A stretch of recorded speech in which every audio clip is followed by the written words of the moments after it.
আজকে আমরা দশম শ্রেণীর ইতিহাস বিষয়ের তৃতীয় অধ্যায় প্রতিরোধ ও বিদ্রোহ বৈশিষ্ট্য ও বিশ্লেষণ এই যে অধ্যায়টি রয়েছে এই অধ্যায়ের সম্পূর্ণ উত্তর সহ সাজেশন অর্থাৎ গুরুত্বপূর্ণ প্রশ্নোত্তর নিয়ে আলোচনা করব। তো এখানে আমরা 1 নম্বর 2 নম্বর 4 নম্বর এবং 8 নম্বর মানের সব রকমের গুরুত্বপূর্ণ প্রশ্ন এবং তাদের উত্তর নিয়ে আলোচনা করব। প্রশ্নোত্তরগুলো অবশ্যই তোমরা ভালোভাবে মুখস্থ করবে এবং প্র্যাকটিস করবে। তার আগে তোমাদের পাঠ্য বই থেকে এই 3 নম্বর অধ্যায়টি ভালোভাবে রিডিং পড়ে নেবে, তারপর এই প্রশ্নোত্তরগুলোকে মুখস্থ করে নিয়ে প্র্যাকটিস করবে। তাহলে এই অধ্যায় থেকে তোমাদের যে প্রশ্নের দিকটা কেন তার উত্তর তোমরা কিন্তু খুব সহজেই লিখতে পারবে। তো চলো আমরা প্রশ্নোত্তরগুলি পরপর দেখে নিই এবং এই প্রশ্নের উত্তরের পিডিএফ আমাদের অ্যাপের মধ্যে দেওয়া থাকবে। অ্যাপের লিঙ্ক ডেসক্রিপশন বক্সে রয়েছে। ওকে, সেখান থেকে তোমরা অ্যাপটিকে ডাউনলোড করে নিয়ে ইনস্টল করে নিতে পারো। দেখো এখানে প্রথমে আমরা তোমাদের যে 3 নম্বর অধ্যায় রয়েছে এখান থেকে যে গুরুত্বপূর্ণ এমসিকিউ প্রশ্নগুলো রয়েছে সেগুলোর উত্তর সহ দেখবো। এখানে আমরা টোটাল 100টি এমসিকিউ প্রশ্নোত্তর রেখেছি। প্রশ্নোত্তরগুলো অবশ্যই তোমরা ভালোভাবে মুখস্থ করবে। দেখো প্রথম প্রশ্ন হচ্ছে, বাংলায় প্রথম আদিবাসী বিদ্রোহ কোনটি? এখানে 4টি করে অপশন দেওয়া আছে, সঠিক উত্তর হবে চুয়ার বিদ্রোহ। এটি হচ্ছে বাংলায় প্রথম আদিবাসী বিদ্রোহ এবং এই উত্তরের সপক্ষে একটি করে ব্যাখ্যা এখানটায় দেওয়া রয়েছে। তো সেগুলো তোমরা চাইলে পড়তে পারো। ব্যাখ্যাগুলো তোমাদের কিন্তু লেখার প্রয়োজন নেই, শুধুমাত্র তোমাদের অপশানটা দিয়ে, অর্থাৎ এ যদি সঠিক উত্তর হয়, যেমন এখানে চুয়ার বিদ্রোহ, এটা হচ্ছে অপশান সি এরটা সঠিক উত্তর হবে। তোমরা সি অপশানটা এখানে লিখবে, এখানটা লেখা হয়নি, তো সেটা লিখে উত্তরটা লিখলেই হবে। তো এটা আমাদের সঠিক উত্তর হবে চুয়ার বিদ্রোহ। এরপর 2 নম্বরে হচ্ছে সাঁওতাল বিদ্রোহ কবে শুরু হয়? তো এখানে উত্তর লিখবে 1855 খ্রিস্টাব্দে সাঁওতাল বিদ্রোহ শুরু হয়। মুন্ডা বিদ্রোহের নেতা কে ছিলেন? উত্তর হচ্ছে বিরসা মুন্ডা। 1868 খ্রিস্টাব্দে শুরু হওয়া প্রথম চুয়ার বিদ্রোহের নেতা কে ছিলেন? উত্তর হচ্ছে জগন্নাথ সিং। সন্ন্যাসী ফকির বিদ্রোহের একজন নেতার নাম লেখো। উত্তর হচ্ছে ভবানী পাঠক। তিকু কাদের বলা হতো? আদিবাসী বহিরাগত শোষকদের বলা হতো তিকু। কোল বিদ্রোহ কত সালে শুরু হয়েছিল? উত্তর হচ্ছে 1831 থেকে 32 খ্রিস্টাব্দে। এরপর উলগুলান নামে পরিচিত বিদ্রোহ কোনটি? তো মুন্ডা বিদ্রোহ, এটা উলগুলান নামে পরিচিত। এরপর নীল বিদ্রোহ কত সালে শুরু হয়? 1859 খ্রিস্টাব্দে নীল বিদ্রোহ শুরু হয়। নীল বিদ্রোহের দুজন নেতার নাম লেখো। উত্তর লিখবে এখানে দিগম্বর বিশ্বাস ও বিষ্ণুচরণ বিশ্বাস। এরপর অরণ্যের অধিকার উপন্যাসটি কার লেখা? এটা হচ্ছে মহাশ্বেতা দেবীর লেখা। তিতুমির এর আসল নাম কি? উত্তর হচ্ছে মীর নেসার আলী। এরপর তিতুমিরের প্রধান কেন্দ্র কোথায় ছিল? এটা হচ্ছে নারকেলবেড়িয়া, ঠিক আছে, সেখানে। ফরাজি আন্দোলন কে শুরু করে? উত্তর হচ্ছে হাজি শরীয়তুল্লাহ। তিতুমিরের বাঁশের কেল্লা কত সালে ধ্বংস হয়? 1831 খ্রিস্টাব্দে। সাঁওতালরা তাদের বাসভূমিকে কি বলতো? উত্তর লিখবে দামিন ই কোহ। সাঁওতাল বিদ্রোহের দুজন মহিলা নেতার নাম লেখো। উত্তর হচ্ছে ফুলা ও ঝানো, ঠিক আছে। এরপর হচ্ছে সাঁওতাল বিদ্রোহের প্রধান এলাকা কোনটি ছিল? তো দামিন ই কোহ। মুন্ডাদের যৌথ মালিকানার ভূমি সত্ত্ব ব্যবস্থা কি নামে পরিচিত? এটা হচ্ছে খুঁতকাঠি, ঠিক আছে, এই ব্যবস্থা নামে পরিচিত। এরপরে দেখো নীল বিদ্রোহের সময় গভর্নর জেনারেল কে ছিলেন? উত্তর হচ্ছে লর্ড ক্যানিং। পরের প্রশ্ন, তিতুমিরের আন্দোলনকে বারাসাত আন্দোলন বলার কারণ কি? তো বিদ্রোহের প্রধান কেন্দ্র বারাসাতের কাছে নারকেলবেড়িয়া ছিল, এটা হচ্ছে এর কারণ, ঠিক আছে। কোল বিদ্রোহের দুজন নেতার নাম লেখো। তো জোয়া ভগত ও বুদ্ধ ভগত। এরপর মুন্ডা বিদ্রোহ কত সালে শুরু হয়েছিল? 1899 থেকে 1900 খ্রিস্টাব্দের মধ্যে, ঠিক আছে। নীলদর্পণ নাটকটি কেন গুরুত্বপূর্ণ? তো নীলকরদের অত্যাচারের প্রতিবাদ জানাতে এটা গুরুত্বপূর্ণ। এরপর হচ্ছে ভারতে ওয়াহাবি আন্দোলনের প্রতিষ্ঠাতা কে ছিলেন? উত্তর হবে সৈয়দ আহমেদ। সাঁওতাল হুল বা বিদ্রোহের মূল কারণ কি ছিল? তো মহাজনদের শোষণ ও রাজস্ব বৃদ্ধি, এটা হচ্ছে সাঁওতাল বিদ্রোহের মূল কারণ। জঙ্গলমহল নামে পরিচিত কোন অঞ্চল? তো মেদিনীপুর, বাঁকুড়া ও ধলভূমির সীমান্তবর্তী এলাকা জঙ্গলমহল নামে পরিচিত। সন্ন্যাসী ফকির বিদ্রোহের একজন মহিলা নেতার নাম লেখো। উত্তর লিখবে দেবী চৌধুরানী। এরপর বঙ্কিমচন্দ্র চট্টোপাধ্যায়ের কোন উপন্যাসে সন্ন্যাসী বিদ্রোহের উল্লেখ আছে? তো আনন্দমঠ এই উপন্যাসে সন্ন্যাসী বিদ্রোহের উল্লেখ আছে। রানী শিরোমণি কোন বিদ্রোহের নেত্রী ছিলেন? উত্তর হবে চুয়ার বিদ্রোহের নেত্রী ছিলেন। ফরাজি আন্দোলনের পরবর্তী প্রধান নেতা কে ছিলেন? তো দুদু মিয়া। এরপর দেখো দুদু মিয়া কোন স্লোগান তুলেছিলেন? তো উত্তর লিখবে লাঠি যার জমিদার, এই স্লোগান। এরপর হচ্ছে সাঁওতাল বিদ্রোহের সময় গঠিত সাঁওতাল পরগনা জেলাটি কত সালে গঠিত হয়? 1855 খ্রিস্টাব্দে গঠিত হয়। নীল কমিশন কবে গঠিত হয়? উত্তর হবে 1860 খ্রিস্টাব্দে। হিন্দু প্যাট্রিয়ট পত্রিকার সম্পাদক কে ছিলেন? হরিশচন্দ্র মুখোপাধ্যায়। সন্ন্যাসী ফকির বিদ্রোহের প্রধান কারণ কি ছিল? তীর্থস্থান পরিদর্শনে সরকারি বাধা ও অর্থনৈতিক শোষণ। এরপর মুন্ডা বিদ্রোহে বিরসা মুন্ডা কোন ধর্মমত প্রচার করেন? উত্তর লিখবে সিং বঙ্গা বা একেশ্বর বাদ। ওকে, এরপর কোল বিদ্রোহের পর কোন আইন পাশ হয়? তো রেগুলেশন 13 এটা পাশ হয়, বা রেগুলেশন 13। সাঁওতাল বিদ্রোহের সময় কোন ইংরেজ সেনাপতি নিহত হন? উত্তর হবে মেজর প্যারোজ। মুন্ডাদের প্রধান জীবিকা কী ছিল? কৃষিকাজ ও বনজ সম্পদ সংগ্রহ। বিদ্রোহ বলতে কি বোঝো? সংগঠিত ও সশস্ত্র প্রতিরোধ। ওকে, প্রতিরোধ বলতে কি বোঝো? উত্তর লিখবে অন্যায়ের বিরুদ্ধে প্রাথমিক প্রতিবাদ, এটা হচ্ছে প্রতিরোধ। কোন বিদ্রোহকে ভীষণ গন্ডগোল বলা হয়? উত্তর লিখবে মুন্ডা বিদ্রোহকে। ওকে, ভীষণ গন্ডগোল বলা হয়, বা উলগুলান এটা বলা হয়। দার উল হারব এটা কি? শত্রু দেশ বা বিধর্মীর দেশ, ঠিক আছে। দার উল হারব এটার অর্থ। এরপরের প্রশ্ন, দারুল হারব, দার উল ইসলাম কি? তো দার উল ইসলাম এটার অর্থ হচ্ছে ইসলামের দেশ। এরপর দেখো, র্যাঙ্গল প্রথার সঙ্গে কোন বিদ্রোহের নাম যুক্ত? নীল বিদ্রোহের নাম যুক্ত রয়েছে র্যাঙ্গল প্রথার সঙ্গে। চুয়ার বিদ্রোহীরা কি নামে পরিচিত ছিল? পাহাড়ি বা জঙ্গলমহলের আদিবাসী নামে পরিচিত ছিল। সাঁওতাল বিদ্রোহের দুজন আদিবাসী নেতার নাম লেখো। উত্তর হচ্ছে গোয়ালারা ও কামাররা, ঠিক আছে, এটা হবে সঠিক উত্তর। এরপর বঙ্কিমচন্দ্র চট্টোপাধ্যায়ের কোন উপন্যাসে সন্ন্যাসী বিদ্রোহের নেত্রীর উল্লেখ আছে? দেবী চৌধুরানী, ঠিক আছে, এর উল্লেখ আছে। সন্ন্যাসী ফকির বিদ্রোহের সময় বাংলার গভর্নর জেনারেল কে ছিলেন? উত্তর হচ্ছে ওয়ারেন হেস্টিংস ছিলেন, ঠিক আছে, সন্ন্যাসী ফকির বিদ্রোহের সময় বাংলার গভর্নর জেনারেল। ফরাজি আন্দোলন কোন অঞ্চলে শুরু হয়? তো ঢাকা ও ফরিদপুর অঞ্চলে শুরু হয় ফরাজি আন্দোলন। ফরাজি আন্দোলনের একটি স্লোগান কি ছিল? তো জমি আল্লাহর, ঠিক আছে, এটা এই স্লোগান ছিল। দুদু মিয়া ঘোষণা করেন যে জমি আল্লাহর সম্পত্তি। বিপ্লব বলতে কি বোঝো, বা রেভলিউশন এটা বলতে কি বোঝো? তো সমাজের আমূল ও দ্রুত পরিবর্তন, ঠিক আছে, এটা হচ্ছে বিপ্লবের অর্থ। নীলদর্পণ নাটকটির ইংরেজি অনুবাদ কে করেন? উত্তর লিখবে মাইকেল মধুসূদন দত্ত। এরপর দেখো, বারাসাত বিদ্রোহ এর নেতা তিতুমির কবে নিহত হন? 1831 খ্রিস্টাব্দে। চুয়ার বিদ্রোহের পটভূমি কি ছিল? জঙ্গলমহলের আদিবাসীদের জমির অধিকার হরণ। চুয়ার শব্দের অর্থ কি? চুয়ার শব্দের অর্থ হচ্ছে অসভ্য বা নীচ জাত। চিরস্থায়ী বন্দোবস্তের কুফল কি ছিল? কৃষকদের জমির উপর থেকে অধিকার বিলোপ, এটা হচ্ছে চিরস্থায়ী বন্দোবস্তের কুফল। কোল বিদ্রোহের প্রধান কারণ কি ছিল? উত্তর লিখবে বহিরাগতদের আগমন ও রাজস্ব বৃদ্ধি। বিরসা মুন্ডা নিজেকে কি হিসাবে ঘোষণা করেন? উত্তর হচ্ছে ঈশ্বরের দূত হিসাবে ঘোষণা করেন। সাঁওতালরা ইংরেজদের বিরুদ্ধে কোন যুদ্ধ ঘোষণা করেছিল? হুল, ঠিক আছে, উত্তর লিখবে হুল এই যুদ্ধ ঘোষণা করেছিল। ফরাজি আন্দোলন কবে দুর্বল হয়ে পড়ে? দুদু মিয়ার মৃত্যুর পর ফরাজি আন্দোলন দুর্বল হয়ে পড়ে।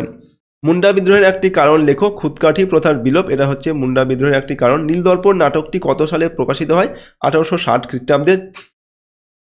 রানী শিরোমণি কোন এলাকার জমিদার ছিলেন? উত্তর লিখবে মেদিনীপুর। জঙ্গলমহলের বিরুদ্ধে সাহায্যকারী দুজন নেতার নাম লেখো। উত্তর হচ্ছে জগন্নাথ ধল ও দুর্জন সিং। এরপরের প্রশ্ন, মুন্ডা বিদ্রোহের প্রধান লক্ষ্য কি ছিল? খুদকাঠি প্রথা ফিরিয়ে আনা, এটা ছিল মুন্ডা বিদ্রোহের প্রধান লক্ষ্য। সাঁওতাল পরগনা জেলাটির প্রধান কাজ কি ছিল? তো সাঁওতালদের স্বশাসন প্রতিষ্ঠা করে, এটা হচ্ছে সাঁওতাল পরগনা জেলাটির প্রধান কাজ। কোল বিদ্রোহের কারণ হিসাবে কোন বিদেশি গোষ্ঠীর প্রভাব ছিল? তো শিখ ও মুসলমান ব্যবসায়ীর প্রভাব ছিল।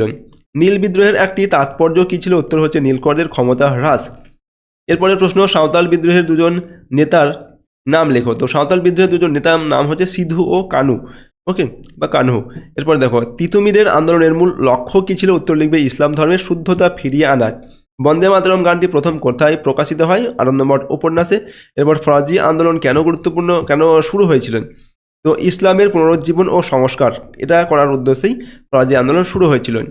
দুদু মিয়ার ঘোষণা কি নামে পরিচিত? এটা জমি আল্লাহর, ঠিক আছে, এই নামে পরিচিত। মুন্ডা বিদ্রোহের শেষ পরিণতি কি ছিল? ইংরেজদের জয় ও মুন্ডাদের পরাজয়। সন্ন্যাসী ফকির বিদ্রোহের সময়কাল কত ছিল? 1763 থেকে 1800 খ্রিস্টাব্দ পর্যন্ত। এরপর সাঁওতাল বিদ্রোহের দুটি প্রধান কেন্দ্র কি ছিল? তো ভাগলপুর ও রাজমহল, এটা ছিল সাঁওতাল বিদ্রোহের দুটি প্রধান কেন্দ্র। নীল বিদ্রোহের সময় কোন পত্রিকাটি কৃষকদের পক্ষ নেয়? হিন্দু প্যাট্রিয়ট, ঠিক আছে, এই পত্রিকাটি কৃষকদের পক্ষ নেয়। বারাসাত বিদ্রোহের প্রধান কারণ কি ছিল? জমিদারদের দ্বারা ওহাবিদের ওপর অত্যাচার। এরপর হচ্ছে চুয়ার বিদ্রোহের শেষ নেতা কে ছিলেন? দুর্জন সিং। এরপর কোল বিদ্রোহের সময়ে রাঁচি ও সিংভূমের প্রধান নেতা কে ছিলেন? উত্তর লিখবে বুদ্ধ ভগত ও জয়া ভগত এরা। নেক্সট, উলগুলান শব্দটি কোন ভাষা থেকে এসেছে? এটা হচ্ছে মুন্ডারি এই ভাষা থেকে উলগুলান শব্দটি এসেছে। সাঁওতালরা কাদের দিকু বলে ঘৃণা করতে? উত্তর লিখবে সবকটি এখানে, অর্থাৎ এখানে স্থানীয় জমিদার বা মহাজন, ইংরেজ শাসক, আদিবাসী, বহিরাগত এই সবাইকেই সাঁওতালরা দিকু বলে ঘৃণা করতেন। পরেরটা হচ্ছে নীল বিদ্রোহের প্রথম শহীদকে? উত্তর হচ্ছে বিষ্ণুচরণ বিশ্বাস। ওকে, অনেক ঐতিহাসিক এটা মনে করেন এই দুই নেতার ভূমিকা প্রধান ছিল, ঠিক আছে। তো এখানে সঠিক উত্তর হবে বিষ্ণুচরণ বিশ্বাস। এরপর দেখো দার উল হারব এটা কি? এটা হচ্ছে শত্রু দেশ বা বিধর্মীয় দেশ, দার উল হারব এর অর্থ। পরের প্রশ্ন, বীরাষ্টমী ব্রত কে প্রবর্তন করেন? উত্তর হচ্ছে সরলা দেবী চৌধুরানী। সন্ন্যাসী ফকির বিদ্রোহের মূল কারণ কি ছিল? অর্থনৈতিক শোষণ ও তীর্থযাত্রা কর। ওকে, এটা সঠিক উত্তর হবে সন্ন্যাসী ফকির বিদ্রোহের মূল কারণ। এরপর র্যাঙ্গল কি? তো নীলকরদের চাষের পদ্ধতি, এটা হচ্ছে র্যাঙ্গল। ওকে, নীলকরদের চাষের যে পদ্ধতিটাকে বলা হয় র্যাঙ্গল। ফরাজি আন্দোলন প্রধানত কোন প্রকৃতির ছিল? এটা ধর্মীয়, সংস্কারমূলক ও কৃষক বিদ্রোহ ছিল, ঠিক আছে। ফরাজি আন্দোলন। অরণ্যের অধিকার উপন্যাসটি কোন বিদ্রোহের পটভূমিতে লেখা? এটা মুন্ডা বিদ্রোহের পটভূমিতে লেখা। চুয়ার শব্দের অপর অর্থ কি? তো এখানে উত্তর লিখবে পাইক। চুয়ার শব্দের অর্থ হচ্ছে পাইক। নীল বিদ্রোহের সময় বাংলার লেফটেন্যান্ট গভর্নর কে ছিলেন? উত্তর হচ্ছে জেপি গ্রান্ট। এরপর ফরাজি আন্দোলনের একটি স্লোগান কি ছিল? উত্তর হচ্ছে আদালত ও পুলিশ অচল। এরপর মুন্ডা বিদ্রোহের অপর নাম কি? উত্তর লিখবে উলগুলান। তিতুমির কোন আন্দোলনকে নেতৃত্ব দেন? উত্তর হচ্ছে ওয়াহাবি আন্দোলনকে নেতৃত্ব দেন। দেবী চৌধুরানী উপন্যাসটি কার লেখা? এটা বঙ্কিমচন্দ্র চট্টোপাধ্যায়ের লেখা। এরপর আনন্দমঠ উপন্যাসে বঙ্কিমচন্দ্র কাদের অত্যাচারের চিত্র তুলে ধরেছেন? ইংরেজ ও মুসলিম শাসকদের, ঠিক আছে, অত্যাচারের চিত্র তুলে ধরেছেন। এরপর সাঁওতাল বিদ্রোহের সময় গঠিত সাঁওতাল পরগনা জেলাটির প্রধান কাজ কি ছিল? সাঁওতালদের স্বায়ত্তশাসন প্রতিষ্ঠা করা, এটা ছিল সাঁওতাল পরগনা এর কাজ, ঠিক আছে। কোল বিদ্রোহের কারণ হিসাবে কোন বিদেশি গোষ্ঠীর প্রভাব ছিল? এখানে উত্তর হচ্ছে শিখ ও মুসলমান ব্যবসায়ীদের প্রভাব ছিল। এখানে আমরা এমসিকিউ 100টি এমসিকিউ প্রশ্ন উত্তর নিয়ে আলোচনা করলাম। প্রশ্ন উত্তরগুলি তোমরা কিন্তু ভালোভাবে মুখস্থ করবে। এরপর আমরা এখান থেকে, অর্থাৎ এই তৃতীয় অধ্যায় থেকে যে 1 নম্বর মানের অতি সংক্ষিপ্ত প্রশ্ন তোমাদের যেগুলো রয়েছে, এখান থেকে আমরা 60টি গুরুত্বপূর্ণ প্রশ্ন উত্তর নিয়ে আলোচনা করছি। এগুলো তোমরা খুব ভালোভাবে কিন্তু প্র্যাকটিস করে নেবে। 1 নম্বর প্রশ্ন, বাংলায় প্রথম আদিবাসী বিদ্রোহ কোনটি? তো দেখো, বাংলার প্রথম আদিবাসী বিদ্রোহ হচ্ছে চুয়ার বিদ্রোহ। এটি 1759 খ্রিস্টাব্দে শুরু হয়। এরপর সাঁওতাল বিদ্রোহের দুজন নেতার নাম লেখো। তো সিধু ও কানু, ঠিক আছে, এই দুই ভাই বিদ্রোহের নেতৃত্ব দেন, ঠিক আছে, সাঁওতাল বিদ্রোহে। সাঁওতাল বিদ্রোহ কত সালে শুরু হয়েছিল? 1855 সালে এই বিদ্রোহ, অর্থাৎ সাঁওতাল বিদ্রোহ শুরু হয়েছিল। সাঁওতালরা তাদের বিদ্রোহকে কি বলতো? সাঁওতালরা তাদের বিদ্রোহকে হুল বলতো, যার অর্থ হচ্ছে স্বাধীনতা বা যুদ্ধ। এরপর 5 নম্বর, মুন্ডা বিদ্রোহের নেতা কে ছিলেন? তো বিরসা মুন্ডা এই বিদ্রোহের নেতৃত্ব দিয়েছিলেন, অর্থাৎ মুন্ডা বিদ্রোহের নেতা ছিলেন বিরসা মুন্ডা। মুন্ডা বিদ্রোহের অপর নাম কি? তো এই বিদ্রোহ উলগুলান নামে পরিচিত, যার অর্থ বিরাট বিশৃঙ্খলা। এরপর দেখো, বিরসা মুন্ডারা কি নামে ডাকতো? তো বিরসা মুন্ডাকে মুন্ডারা কি নামে ডাকতো? না, তাকে ধরিত্রী আবা বা ধরিত্রী পিতা নামে ডাকতো। মুন্ডাদের প্রধান ভূমিস্বত্ব প্রথাটির নাম কি? তাদের যৌথ মালিকানার ভূমিস্বত্ব প্রথাটি খুদকাটি প্রথা নামে পরিচিত। কোল বিদ্রোহ কত সালে শুরু হয়েছিল? 1831 থেকে 32 খ্রিস্টাব্দে ছোটনাগপুর অঞ্চলে এই বিদ্রোহ শুরু হয়। কোল বিদ্রোহের দুজন নেতার নাম লেখো। জয়া ভগত ও বুদ্ধ ভগত এই বিদ্রোহের প্রধান নেতা ছিলেন। বাংলায় ওয়াহাবি আন্দোলনের নেতা কে ছিলেন?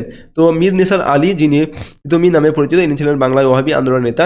এরপর তিতুমির তার আন্দোলনের কেন্দ্র কোথায় স্থাপন করেছিলেন? উত্তর হচ্ছে তিনি নারকেল বেড়িয়ায় বিখ্যাত বাঁশের কেল্লা নির্মাণ করেছিলেন। ফরাজি আন্দোলনের প্রতিষ্ঠাতা কে ছিলেন? উত্তর হচ্ছে হাজী শরীয়তুল্লাহ। 1828 খ্রিস্টাব্দে এই আন্দোলন শুরু করেন। ফরাজি আন্দোলনের মূল স্লোগান কি ছিল? তো জমি আল্লাহর, এর কোনো মালিক নাই, এটা হচ্ছে ফরাজি আন্দোলনের মূল স্লোগান।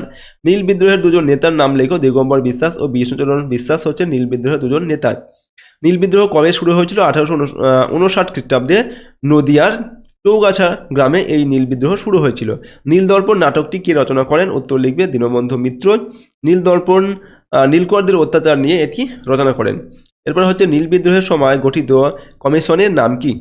তো বিদ্রোহের পর সরকার নীল কমিশন গঠন করেন, ঠিক আছে। এরপর দেখো, হিন্দু প্যাট্রিয়ট পত্রিকার সম্পাদক কে ছিলেন? তো হরিশচন্দ্র মুখোপাধ্যায়, যিনি নীল বিদ্রোহের সমর্থনে লিখতেন। তিনি এই হরিশ্চন্দ্র মুখোপাধ্যায় ছিলেন হিন্দু প্যাট্রিয়ট পত্রিকার সম্পাদক। দিকু কাদের বলা হতো? সাঁওতালদের এলাকায় আগত আদিবাসী বহিরাগত শোষকদের দিকু বলা হতো। সাঁওতালরা তাদের বাসস্থানকে কি বলতো? তো সাঁওতালরা তাদের বাসস্থানকে দামিন ই কোহ বা পাহাড়ের প্রান্ত দেশ বলতো। এরপর সন্ন্যাসী ফকির বিদ্রোহের দুজন নেতার নাম লেখো। ভবানী পাঠক ও দেবী চৌধুরানী এই বিদ্রোহের নেতৃত্ব দেন। পরের প্রশ্ন, বঙ্কিমচন্দ্র চট্টোপাধ্যায়ের কোন উপন্যাসে সন্ন্যাসী বিদ্রোহের উল্লেখ আছে? আনন্দমঠ উপন্যাসে এই বিদ্রোহের পটভূমি রয়েছে। দেবী চৌধুরানী কার উপন্যাস? বঙ্কিমচন্দ্র চট্টোপাধ্যায়ের উপন্যাস এটা, যেখানে সন্ন্যাসী বিদ্রোহের নেত্রীর চরিত্র রয়েছে। এরপর হচ্ছে অরণ্যের অধিকার উপন্যাসটি কার লেখা? মহাশ্বেতা দেবী মুন্ডা বিদ্রোহের পটভূমিতে এই যে উপন্যাস অরণ্যের অধিকার এটা তিনি রচনা করেন। পরের প্রশ্ন, চুয়ার বিদ্রোহের দুজন নেতার নাম লেখো। তো জগন্নাথ সিং ও দুর্জন সিং এই বিদ্রোহে নেতৃত্ব দেন, অর্থাৎ চুয়ার বিদ্রোহে নেতৃত্ব দেন। চুয়ার বিদ্রোহের নেত্রী কে ছিলেন? চুয়ার বিদ্রোহের নেত্রী ছিলেন কে না? মেদিনীপুরের জমিদার রানী শিরোমণি এই বিদ্রোহে নেতৃত্ব দেন, অর্থাৎ রানী শিরোমণি ছিলেন চুয়ার বিদ্রোহের নেত্রী। সন্ন্যাসী ফকির বিদ্রোহের সময় বাংলার গভর্নর জেনারেল কে ছিলেন? তো এই সময় বাংলার গভর্নর জেনারেল ছিলেন ওয়ারেন হেস্টিং। ওকে, সন্ন্যাসী ফকির বিদ্রোহের সময়। তো তিতুমিরের প্রকৃত নাম কি ছিল? তিতুমিরের প্রকৃত নাম ছিল মীর নিসার আলী। ফরাজি শব্দের অর্থ কি? ফরাজি শব্দের অর্থ হলো ইসলামের বাধ্যতামূলক কর্তব্য সমূহ। দুদু মিয়ার স্লোগান কি ছিল? দুদু মিয়ার স্লোগান ছিল জমি আল্লাহর, এর কোনো মালিক নাই। সাঁওতাল বিদ্রোহের দুজন মহিলা নেতার নাম লিখুন। তো ফুলা ও ঝানো সিধু ও কানোর বোন ছিলেন, অর্থাৎ সাঁওতাল বিদ্রোহের যে দুজন মহিলা নেত্রী তারা ছিলেন কি? ফুলা ও ঝানো, এরা হচ্ছে সিধু আর কানোর বোন, ঠিক আছে। এরপর মুন্ডা বিদ্রোহের সময়কাল কত ছিল? 1899 থেকে 1900 খ্রিস্টাব্দে এই মুন্ডা বিদ্রোহের মূল পর্যায় ঘটে। মুন্ডা বিদ্রোহে বিরসা মুন্ডা কোন ধর্মমত প্রচার করেন? তো তিনি মুন্ডাদের মধ্যে একেশ্বরবাদ বা সিং বঙ্গা ধর্মমত প্রচার করেন। কোল বিদ্রোহের প্রধান কারণ কি ছিল? তো বহিরাগতদের আগমন ও তাদের দ্বারা জমির ওপর হস্তক্ষেপ, ঠিক আছে, এটা হচ্ছে কোল বিদ্রোহের প্রধান কারণ। এরপর হুল শব্দের অর্থ কি? হুল শব্দের অর্থ হলো বিদ্রোহ বা সশস্ত্র স্বাধীনতা সংগ্রাম। নীলকর সাহেবদের চাষের পদ্ধতি কি নামে পরিচিত? তো নীলকর সাহেবদের চাষের পদ্ধতি র্যাঙ্গল নামে পরিচিত। এরপর 1860 খ্রিস্টাব্দে নীল কমিশন কেন গঠিত হয়? তো নীলকরদের অত্যাচারের তদন্ত এবং নীল চাষের সমস্যার সমাধানে এই নীল কমিশন গঠিত হয় 1860 খ্রিস্টাব্দে। সাঁওতালদের জন্য গঠিত স্বতন্ত্র জেলাটির নাম কি? সাঁওতাল বিদ্রোহের পর সাঁওতাল পরগনা জেলা গঠিত হয়। এরপর দেখো, ফরাজি আন্দোলনের কেন্দ্র কোথায় ছিল? তো এই আন্দোলনের কেন্দ্র ছিল প্রধানত ফরিদপুর ও তার পার্শ্ববর্তী অঞ্চল। 41 নম্বরে হচ্ছে দেখো প্রশ্ন, তিতুমিরের বাঁশের কেল্লা কত সালে ধ্বংস হয়? তো 1831 খ্রিস্টাব্দে ইংরেজ সেনাপতি কর্নেল স্টুয়ার্ট এটি ধ্বংস করেন। বাংলায় ওহাবি আন্দোলনের অপর নাম কি ছিল? বাংলায় এটি বারাসাত বিদ্রোহ নামে পরিচিত ছিল। চুয়ার শব্দের অর্থ কি? চুয়ার শব্দের অর্থ হলো অসভ্য বা নীচ জাতি। মুন্ডা বিদ্রোহের প্রধান বৈশিষ্ট্য কি ছিল? তো খুঁতকাঠি প্রথা রক্ষার জন্য তাদের সশস্ত্র সংগ্রাম, এটা ছিল মুন্ডা বিদ্রোহের প্রধান বৈশিষ্ট্য। কোন আইনের মাধ্যমে ছোটনাগপুরকে স্বতন্ত্র অঞ্চলে পরিণত করা হয়? কোল বিদ্রোহের পর রেগুলেশন 13, ঠিক আছে, এই আইনের মাধ্যমে ছোটনাগপুরকে স্বতন্ত্র অঞ্চলে পরিণত করা হয়। সাঁওতাল বিদ্রোহের সময় গঠিত সাঁওতাল পরগনা জেলাটি কত সালে গঠিত হয়? তো বিদ্রোহের সময় 1855 খ্রিস্টাব্দে এই জেলাটি গঠিত হয়। নীল বিদ্রোহের সময় বাংলার লেফটেন্যান্ট গভর্নর কে ছিলেন? তো নীল বিদ্রোহের সময় বাংলার লেফটেন্যান্ট গভর্নর ছিলেন জে.পি. গ্রান্ট। জমিদারদের অত্যাচারের বিরুদ্ধে দুদু মিয়ার ঘোষণা কি ছিল? তো তিনি ঘোষণা করেন যে জমি আল্লাহর, এর মালিক কেউ এর মালিক নয়। এরপর সাঁওতালদের দ্বারা শোষিত আদিবাসীরা কি নামে পরিচিত ছিল? তো সাঁওতালদের ভাষা দ্বারা ছিল দিকু। দার উল হারব কথাটির অর্থ কি? এটি ইসলাম ধর্ম অনুযায়ী শত্রু দেশ বা বিধর্মীর দেশ, এই দার উল হারব এই কথার অর্থ। দার উল ইসলাম কথাটির অর্থ কি? এটি ইসলাম ধর্ম অনুযায়ী শান্তির দেশ বা ইসলামের দেশ, ঠিক আছে, সেটা এই দারুল ইসলামের অর্থ হচ্ছে শান্তির দেশ বা ইসলামের দেশ। তিতুমির কোন ধর্মমত প্রচার করেন? তিনি ওহাবি বা তারিক-ই-মুহাম্মদিয়া ধর্মমত প্রচার করেন। দ্বিতীয় চুয়ার বিদ্রোহের নেতা কে ছিলেন? দ্বিতীয় চুয়ার বিদ্রোহের নেতা ছিলেন দুর্জন সিং। মুন্ডা বিদ্রোহের পর ইংরেজ সরকার কি প্রথা রদ করেন? 1890 খ্রিস্টাব্দে সরকার বেট বেগারি বা বেগারশ্রম প্রথা রদ করে। ওকে, আনন্দমঠ উপন্যাসটি কত সালে প্রকাশিত হয়? 1882 খ্রিস্টাব্দে আনন্দমঠ উপন্যাসটি প্রকাশিত হয়। সন্ন্যাসী ফকির বিদ্রোহের মূল কারণ কি ছিল? ইংরেজদের অর্থনৈতিক শোষণ ও তীর্থযাত্রায় বাধা, এটা ছিল সন্ন্যাসী ফকির বিদ্রোহের মূল কারণ। এরপর সাঁওতাল বিদ্রোহের সময় কোন ইংরেজ সেনাপতি নিহত হন? তো সাঁওতাল বিদ্রোহের সাঁওতালদের আক্রমণে মেজর বারোজ নিহত হন। ঠিক আছে, এরপরের প্রশ্ন দেখো, কোন বিদ্রোহের ব্যর্থতার পর সাঁওতাল পরগনা জেলা সৃষ্টি হয়? তো সাঁওতাল বিদ্রোহের ব্যর্থতার পর সাঁওতাল পরগনা জেলা সৃষ্টি হয়। মুন্ডা বিদ্রোহের শেষ কোথায় ঘটে? 1900 খ্রিস্টাব্দে বিরসা মুন্ডার মৃত্যুর পর বিদ্রোহের সমাপ্তি ঘটে। পরের প্রশ্ন, নীলদর্পণ নাটকটি কোন ভাষায় অনুদিত হয়েছিল? তো নীলদর্পণ নাটকটি রেভারেন্ড জেমস লং এটি ইংরেজিতে অনুবাদ করে প্রকাশ করেন। তো এরপর আমরা এই 3 নম্বর অধ্যায় থেকে যে 2 নম্বর মানের গুরুত্বপূর্ণ প্রশ্ন রয়েছে সেগুলোর উত্তর সহ দেখবো। টোটাল 50টি প্রশ্ন আমরা এখানে রেখেছি 2 নম্বর মানের প্রশ্ন উত্তরগুলো অবশ্যই তোমরা ভালোভাবে মুখস্থ করে নাও। দেখো, 1 নম্বর হচ্ছে প্রতিরোধ ও বিদ্রোহের মধ্যে দুটি পার্থক্য লেখন। তো 1 নম্বর, প্রকৃতি অনুসারে এদের মধ্যে পার্থক্য কী রয়েছে? প্রতিরোধ হলো অন্যায় বা শোষণের বিরুদ্ধে প্রাথমিক ও অপেক্ষাকৃত সীমিত প্রতিবাদ। অন্যদিকে বিদ্রোহ হলো ব্যাপক সংঘবদ্ধ ও সশস্ত্র সংগ্রাম যা দ্রুত রাজনৈতিক ও সামাজিক পরিবর্তন চায়। 2 নম্বর পার্থক্য সময়কাল।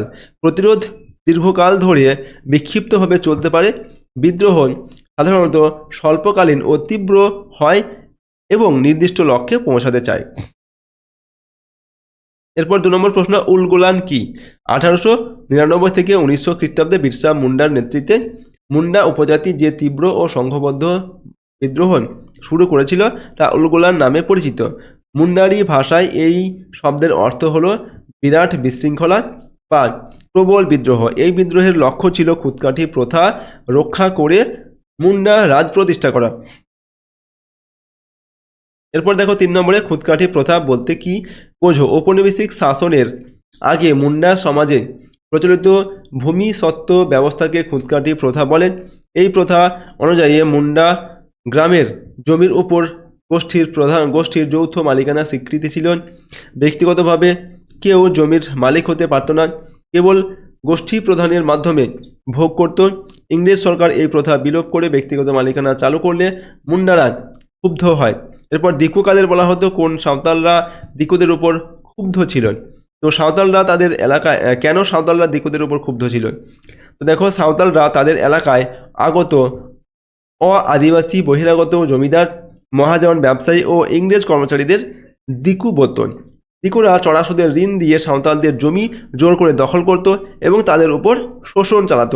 এই শোষণের কারণেই সাঁওতালরা দিকুদের উপর ক্ষুব্ধ ছিল এবং তাদের তাড়াতে চেয়েছিল। পরের প্রশ্ন দেখো, দামিন ই কোহ বলতে কি বোঝো? তো দামিন ই কোহ একটি ফরাসি শব্দ যার অর্থ হল পাহাড়ের প্রান্তদেশ। রাজমহল পাহাড়ের পাদদেশে অবস্থিত এই অঞ্চলটি সাঁওতাল উপজাতি অধ্যুষিত ছিল। এই এলাকায় সাঁওতালরা বসতি স্থাপন করে জমি পরিষ্কার করে চাষবাস শুরু করে। পরবর্তীকালে এই দামিন ই কোহ থেকেই সাঁওতাল বিদ্রোহের সূত্রপাত হয়। পরের প্রশ্ন, সাঁওতাল বিদ্রোহের প্রধান কারণ কি ছিল? তো সাঁওতাল বিদ্রোহের প্রধান কারণ ছিল অর্থনৈতিক শোষণ। 1 নম্বর হচ্ছে ভূমি রাজস্ব বলে আমরা পয়েন্ট করছি। দেখো, তো ইংরেজ সরকার রাজস্বের হার বাড়ানোয় সাঁওতালদের জমির অধিকার চলে যায়। 2 নম্বর, দিকুদের অত্যাচার। মহাজন ও জমিদার নামে পরিচিত দিকুদের চড়া সুদে ঋণ ও অত্যাচারের ফলে সাঁওতালরা ভিটেমাটি ছাড়া হয়। এই সব কারণে তারা সশস্ত্র বিদ্রোহ করে। এরপর তিতুমির এর বিদ্রোহের উদ্দেশ্য কি ছিল? তো তিতুমিরের বিদ্রোহের প্রধান উদ্দেশ্য ছিল দুটি। 1 নম্বর, ধর্মীয় শুদ্ধিকরণ। ইসলাম ধর্ম থেকে সমস্ত ভণ্ডামি ও কুসংস্কার দূর করে ধর্মের শুদ্ধতা ফিরিয়ে আনা, এটা ছিল একটা উদ্দেশ্য। 2 নম্বর, রাজনৈতিক উদ্দেশ্য ছিল কি না জমিদার ও ইংরেজদের শোষণ থেকে দরিদ্র কৃষকদের রক্ষা করা এবং বাংলায় ওয়াহাবি আদর্শের ভিত্তিতে একটি স্বাধীন ইসলামী রাষ্ট্র তৈরি করা, রাষ্ট্র প্রতিষ্ঠা করা। ওকে, ফরাজি আন্দোলন কেন শুরু হয়েছিল? 1818 খ্রিস্টাব্দে হাজী শরীয়তুল্লাহ বাংলার ফরিদপুরে এই আন্দোলন শুরু করেন। এর 1 নম্বর হচ্ছে ধর্মীয় সংস্কার দিয়ে পয়েন্ট করছি। দেখো, আমরা এর মূল লক্ষ্য ছিল ইসলাম ধর্ম থেকে আগত সকল প্রকার অনৈসলামিক আচার আচরণ দূর করে ইসলামের বিশুদ্ধতা ফিরিয়ে আনা। ঠিক আছে, 2 নম্বর কৃষক মুক্তি। তো পরবর্তীকালে দুদু মিয়ার নেতৃত্বে এই আন্দোলন জমিদার ও ইংরেজদের অত্যাচার থেকে কৃষকদের মুক্তির আন্দোলনে পরিণত হয়। ওকে, কৃষকদের মুক্তির আন্দোলনে এটা পরিণত হয়। তো এই হচ্ছে ফরাজি আন্দোলনের কারণ আমরা লিখলাম। এরপর দেখো পরের প্রশ্ন, নীল বিদ্রোহের দুটি কারণ লেখন। তো 1 নম্বর হচ্ছে দাদন প্রথা। নীলকর সাহেবরা জোর করে কৃষকদের নামমাত্র মূল্যে দাদন অর্থাৎ অগ্রিম ঋণ তারা দিত। এই ঋণ দিয়ে কি করতো দিত এবং এই ঋণ শোধ না হওয়া পর্যন্ত তাদের নীল চাষে বাধ্য করতো আর কি, নীল চাষ করতে তাদের বাধ্য করতো। 2 নম্বর জোর করে চাষ। কৃষকদের উর্বর জমিতে খাদ্যশস্যের পরিবর্তে জোর করে নীল চাষ করানো হতো। চাষে রাজি না হলে নীলকররা কৃষকদের উপর অমানবিক অত্যাচার করত। পরের প্রশ্ন হচ্ছে, নীলকরদের অত্যাচার সম্পর্কে হরিশ্চন্দ্র মুখোপাধ্যায়ের ভূমিকা কী ছিল? তো হিন্দু প্যাট্রিয়ট পত্রিকার সম্পাদক ছিলেন হরিশ্চন্দ্র মুখোপাধ্যায়। তিনি তার নির্ভীক লেখনীর মাধ্যমে নীলকরদের নৃশংস অত্যাচারের কথা ধারাবাহিকভাবে প্রকাশ করতেন। এই লেখার ফলে শিক্ষিত বাঙালি সমাজে তীব্র আলোড়ন সৃষ্টি হয় এবং কৃষকদের প্রতি জনসমর্থন তৈরি হয়, যা বিদ্রোহকে তীব্র করেছিল। পরেরটা দেখো, নীল কমিশন কেন গঠন করা হয়েছিল? 1859 খ্রিস্টাব্দে নীল বিদ্রোহ তীব্র আকার ধারণ করলে ইংরেজ সরকার আতঙ্কিত হয়ে পড়ে। বিদ্রোহের কারণ অনুসন্ধানের জন্য এবং কৃষকদের দুর্দশা লাঘবের উদ্দেশ্যে 1860 খ্রিস্টাব্দে সরকার নীল কমিশন গঠন করে। কমিশনের সুপারিশে কৃষকদের ইচ্ছার বিরুদ্ধে নীল চাষ বন্ধের সিদ্ধান্ত নেওয়া হয়। এরপর সন্ন্যাসী ফকির বিদ্রোহের দুটি কারণ লেখন। তো 1 নম্বর হচ্ছে অর্থনৈতিক কারণ। 1770 সালে দুর্ভিক্ষ ও ইংরেজদের শোষণমূলক ভূমি রাজস্ব নীতির কারণে বাংলার কৃষকরা চরম দারিদ্র্যের শিকার হয়। 2 নম্বর হচ্ছে তীর্থযাত্রায় বাধা। ইংরেজ সরকার সন্ন্যাসী ও ফকিরদের ঐতিহ্যগত তীর্থস্থান পরিদর্শনে বাধা প্রদান করলে ধর্মীয় নেতারা ক্ষুব্ধ হন এবং বিদ্রোহ শুরু করে। তো এগুলো হচ্ছে সন্ন্যাসী ফকির বিদ্রোহের কারণ। এরপর পরের প্রশ্ন দেখো, বঙ্কিমচন্দ্র চট্টোপাধ্যায়ের আনন্দমঠ উপন্যাসের ঐতিহাসিক গুরুত্ব কী? 1 নম্বর হচ্ছে বিদ্রোহের পটভূমি। এই উপন্যাসটি সন্ন্যাসী বিদ্রোহের পটভূমিতে রচিত। 2 নম্বর জাতীয়তাবাদ। উপন্যাসের মাধ্যমে বঙ্কিমচন্দ্র পরাধীন ভারতে জাতীয়তাবাদী চেতনার উন্মেষ ঘটাতে চেয়েছিলেন। এই উপন্যাসে লিখিত বন্দে মাতরম গানটি পরবর্তীকালে স্বাধীনতা আন্দোলনের মন্ত্রে পরিণত হয়। চুয়ার বিদ্রোহের দুটি কারণ লেখো। 1 নম্বর হচ্ছে পাইকদের জমি দখল। ইংরেজ সরকার চিরস্থায়ী বন্দোবস্ত চালু করেন। জঙ্গলমহলের স্থানীয় জমিদারদের অধীনে থাকা পাইকদের অর্থাৎ যে রক্ষক যারা, তাদের কী করা হতো, বংশানুক্রমিক নিষ্কর জমি কেড়ে নেয় আর কি তাদের কাছ থেকে। 2 নম্বর রাজস্ব বৃদ্ধি। নতুন জমিদাররা অতিরিক্ত ভূমি রাজস্ব আরোপ করায় চুয়ার উপজাতিরা প্রতিবাদে বিদ্রোহ শুরু করে। এরপর বারাসাত বিদ্রোহ নামে কি পরিচিত? তো বারাসাত বিদ্রোহ বলতে বাংলায় ওয়াহাবি আন্দোলনের নেতা তিতুমিরের অর্থাৎ মীর নিসার আলীর নেতৃত্বে 1831 খ্রিস্টাব্দে সংঘটিত আন্দোলনকেই বোঝানো হয়। অর্থাৎ বারাসাত বিদ্রোহ বলতে এখানে ওয়াহাবি আন্দোলনকে বোঝানো হয়। বারাসাত মহকুমায় এই বিদ্রোহ তীব্র রূপ নেওয়ায় এটি এই নামে পরিচিত, অর্থাৎ এই বারাসাত বিদ্রোহ নামে পরিচিত। এর প্রধান কেন্দ্র ছিল নারকেল বেড়িয়ার বাঁশের কেল্লা। পরেরটা দেখো, কোল বিদ্রোহের দুটি কারণ সংক্ষেপে লেখো। তো 1 নম্বর কারণ কি? বহিরাগতদের শোষণ। বহিরাগত জমিদার মহাজন ও ঠিকাদারদের, যাদের দিকু বলা হতো, তাদের আগমন ঘটে এবং তারা কোল উপজাতিদের জমিতে হস্তক্ষেপ করে শোষণ শুরু করে। 2 নম্বর কারণ হচ্ছে রাজস্ব বৃদ্ধি। ইংরেজ সরকার অতিরিক্ত ভূমি রাজস্ব আরোপ করে এবং কোলদের উৎপাদিত পণ্যের উপর কর বসানো শুরু করে, যা বিদ্রোহের জন্ম দেয়। সাঁওতাল বিদ্রোহের ফলাফল কী হয়েছিল বা কী ছিল? 1 নম্বর সাঁওতালদের জন্য দামিন-ই-কোহ অঞ্চলে একটি স্বতন্ত্র সাঁওতাল পরগনা জেলা সৃষ্টি হয়। আর 2 নম্বর ফলাফল কি না, সাঁওতালদের স্বশাসন নিশ্চিত হয় এবং এই অঞ্চলের জন্য বিশেষ ভূমি আইন তৈরি হয়, যা তাদের জমির সুরক্ষা প্রদান করে। পরেরটা দেখো, ধরতী আবা বলতে কি বোঝো? তো ধরতী আবা কথার অর্থ হলো পৃথিবীর পিতা বা ধরিত্রী পিতা। মুন্ডা বিদ্রোহের নেতা বিরসা মুন্ডাকে মুন্ডা উপজাতির মানুষ ঈশ্বর বা দেবতার দূত মনে করত। এই বিশ্বাস থেকেই তারা তাকে ধরতী আবা উপাধিতে ভূষিত করেছিল। এরপর ফরাজি আন্দোলনে দুদু মিয়ার ভূমিকা কী ছিল? তো হাজী শরীয়তুল্লাহর মৃত্যুর পর তার পুত্র দুদু মিয়া ফরাজি আন্দোলনের নেতৃত্ব দেন। তিনি এই আন্দোলনকে ধর্মীয় সংস্কারের পাশাপাশি জমিদার ও ইংরেজ বিরোধী কৃষক বিদ্রোহে পরিণত করেন। তিনি ঘোষণা করেন যে জমি আল্লাহর এবং কোনো জমিদার বা ইংরেজ তার মালিক হতে পারে না। পরের প্রশ্ন, পাইক কাদের বলা হতো, কেন তারা বিদ্রোহী হয়? তো পাইক হলো জঙ্গলমহল অঞ্চলের স্থানীয় জমিদারদের অধীনে কর্মরত বংশানুক্রমিক রক্ষী বা সামরিক বাহিনী। এরা নিষ্কর জমির বিনিময়ে জমিদারদের সুরক্ষা দিত। ইংরেজ সরকার তাদের এই জমি কেড়ে নিলে জীবিকা ও সম্মানের স্বার্থে তারা চুয়ার বিদ্রোহে যোগ দেয়। এরপর দেখো, ওয়াহাবি কথাটির অর্থ কি? বাংলায় ওয়াহাবি আন্দোলনের উদ্দেশ্য কি ছিল? তো ওয়াহাবি কথাটির অর্থ হলো নবজাগরণ বা ধর্মীয় শুদ্ধিকরণ। বাংলায় ওয়াহাবি আন্দোলনের উদ্দেশ্য ছিল ইসলাম ধর্মের প্রকৃত রূপ ফিরিয়ে আনা এবং জমিদার ও ইংরেজদের শোষণ থেকে মুসলমানদের রক্ষা করা। পরের প্রশ্ন, দীনবন্ধু মিত্রের নীলদর্পণ নাটকটি কেন ঐতিহাসিক গুরুত্ব লাভ করে? অর্থাৎ এর ঐতিহাসিক গুরুত্ব কি সেটা লিখতে হবে। তো এই নাটকটি প্রকাশের পর নীলকরদের অত্যাচারের ভয়াবহ চিত্র গোটা ভারতে ছড়িয়ে পড়ে। এটি চিত্রিত বাঙালি সমাজকে নীল চাষিদের পাশে দাঁড়াতে অনুপ্রাণিত করে এবং জনমত সৃষ্টিতে সাহায্য করে। নাটকটি নীল বিদ্রোহকে নৈতিক ভিত্তি প্রদান করেছিল। এরপর মুন্ডা বিদ্রোহের প্রধান স্লোগান কি ছিল? মুন্ডা বিদ্রোহের প্রধান স্লোগান ছিল আর্যবর্তের শ্বেত পতাকা ওড়াতে হবে।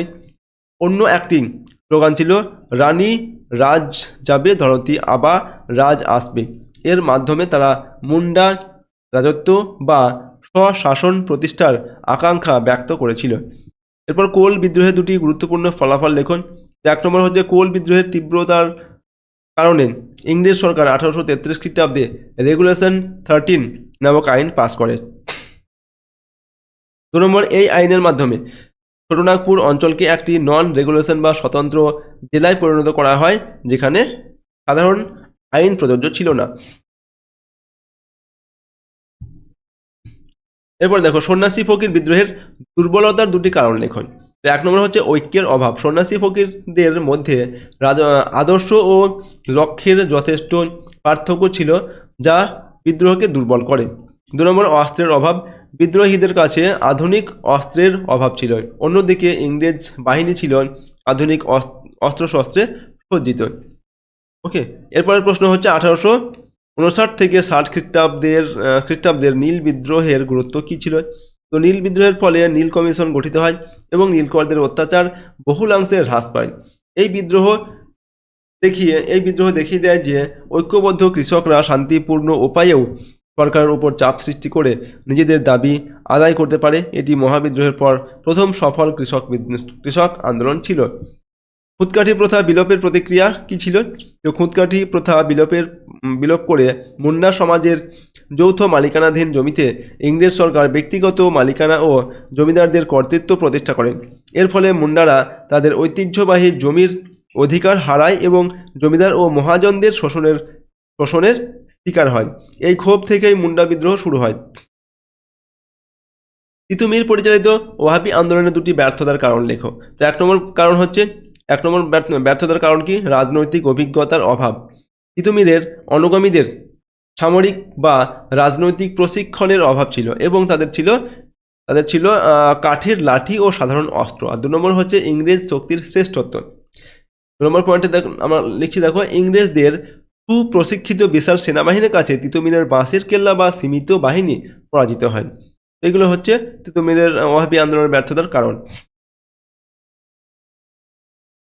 পরের প্রশ্ন, দাদন প্রথা বলতে কি বোঝো? তো দাদন বলতে বোঝায় অগ্রিম ঋণ, অর্থাৎ আগে থেকে টাকা ধার নেওয়া আর কি। নীলকর সাহেবরা জোর করে কৃষকদের নামমাত্র মূল্যে এই ঋণ দিত এবং সেই ঋণের জালে কৃষকদের আটকে রাখত। দাদন গ্রহণে বাধ্য কৃষকরা তাদের উর্বর জমিতে লাভজনক শস্যের পরিবর্তে জোর করে নীল চাষ করতে বাধ্য হতো।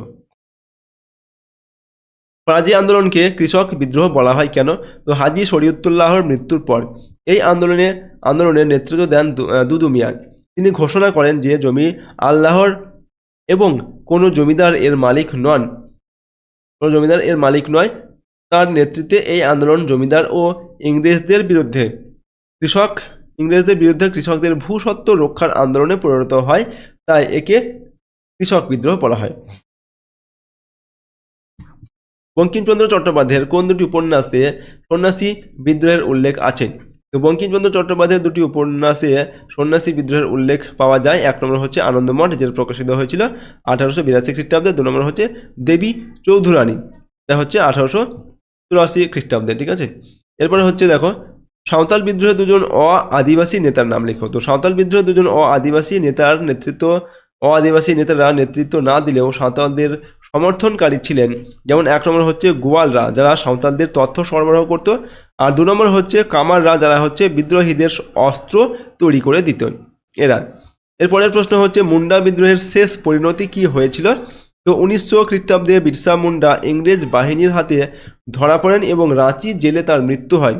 নেতার মৃত্যুতে বিদ্রোহ দুর্বল হয়ে পড়ে, তবে মুন্ডাদের দাবি মেনে ইংরেজ সরকার ছোটনাগপুর প্রজাসত্ব আইন জারি করে, যা খুদকাঠি জমির আংশিক সুরক্ষা দেয়।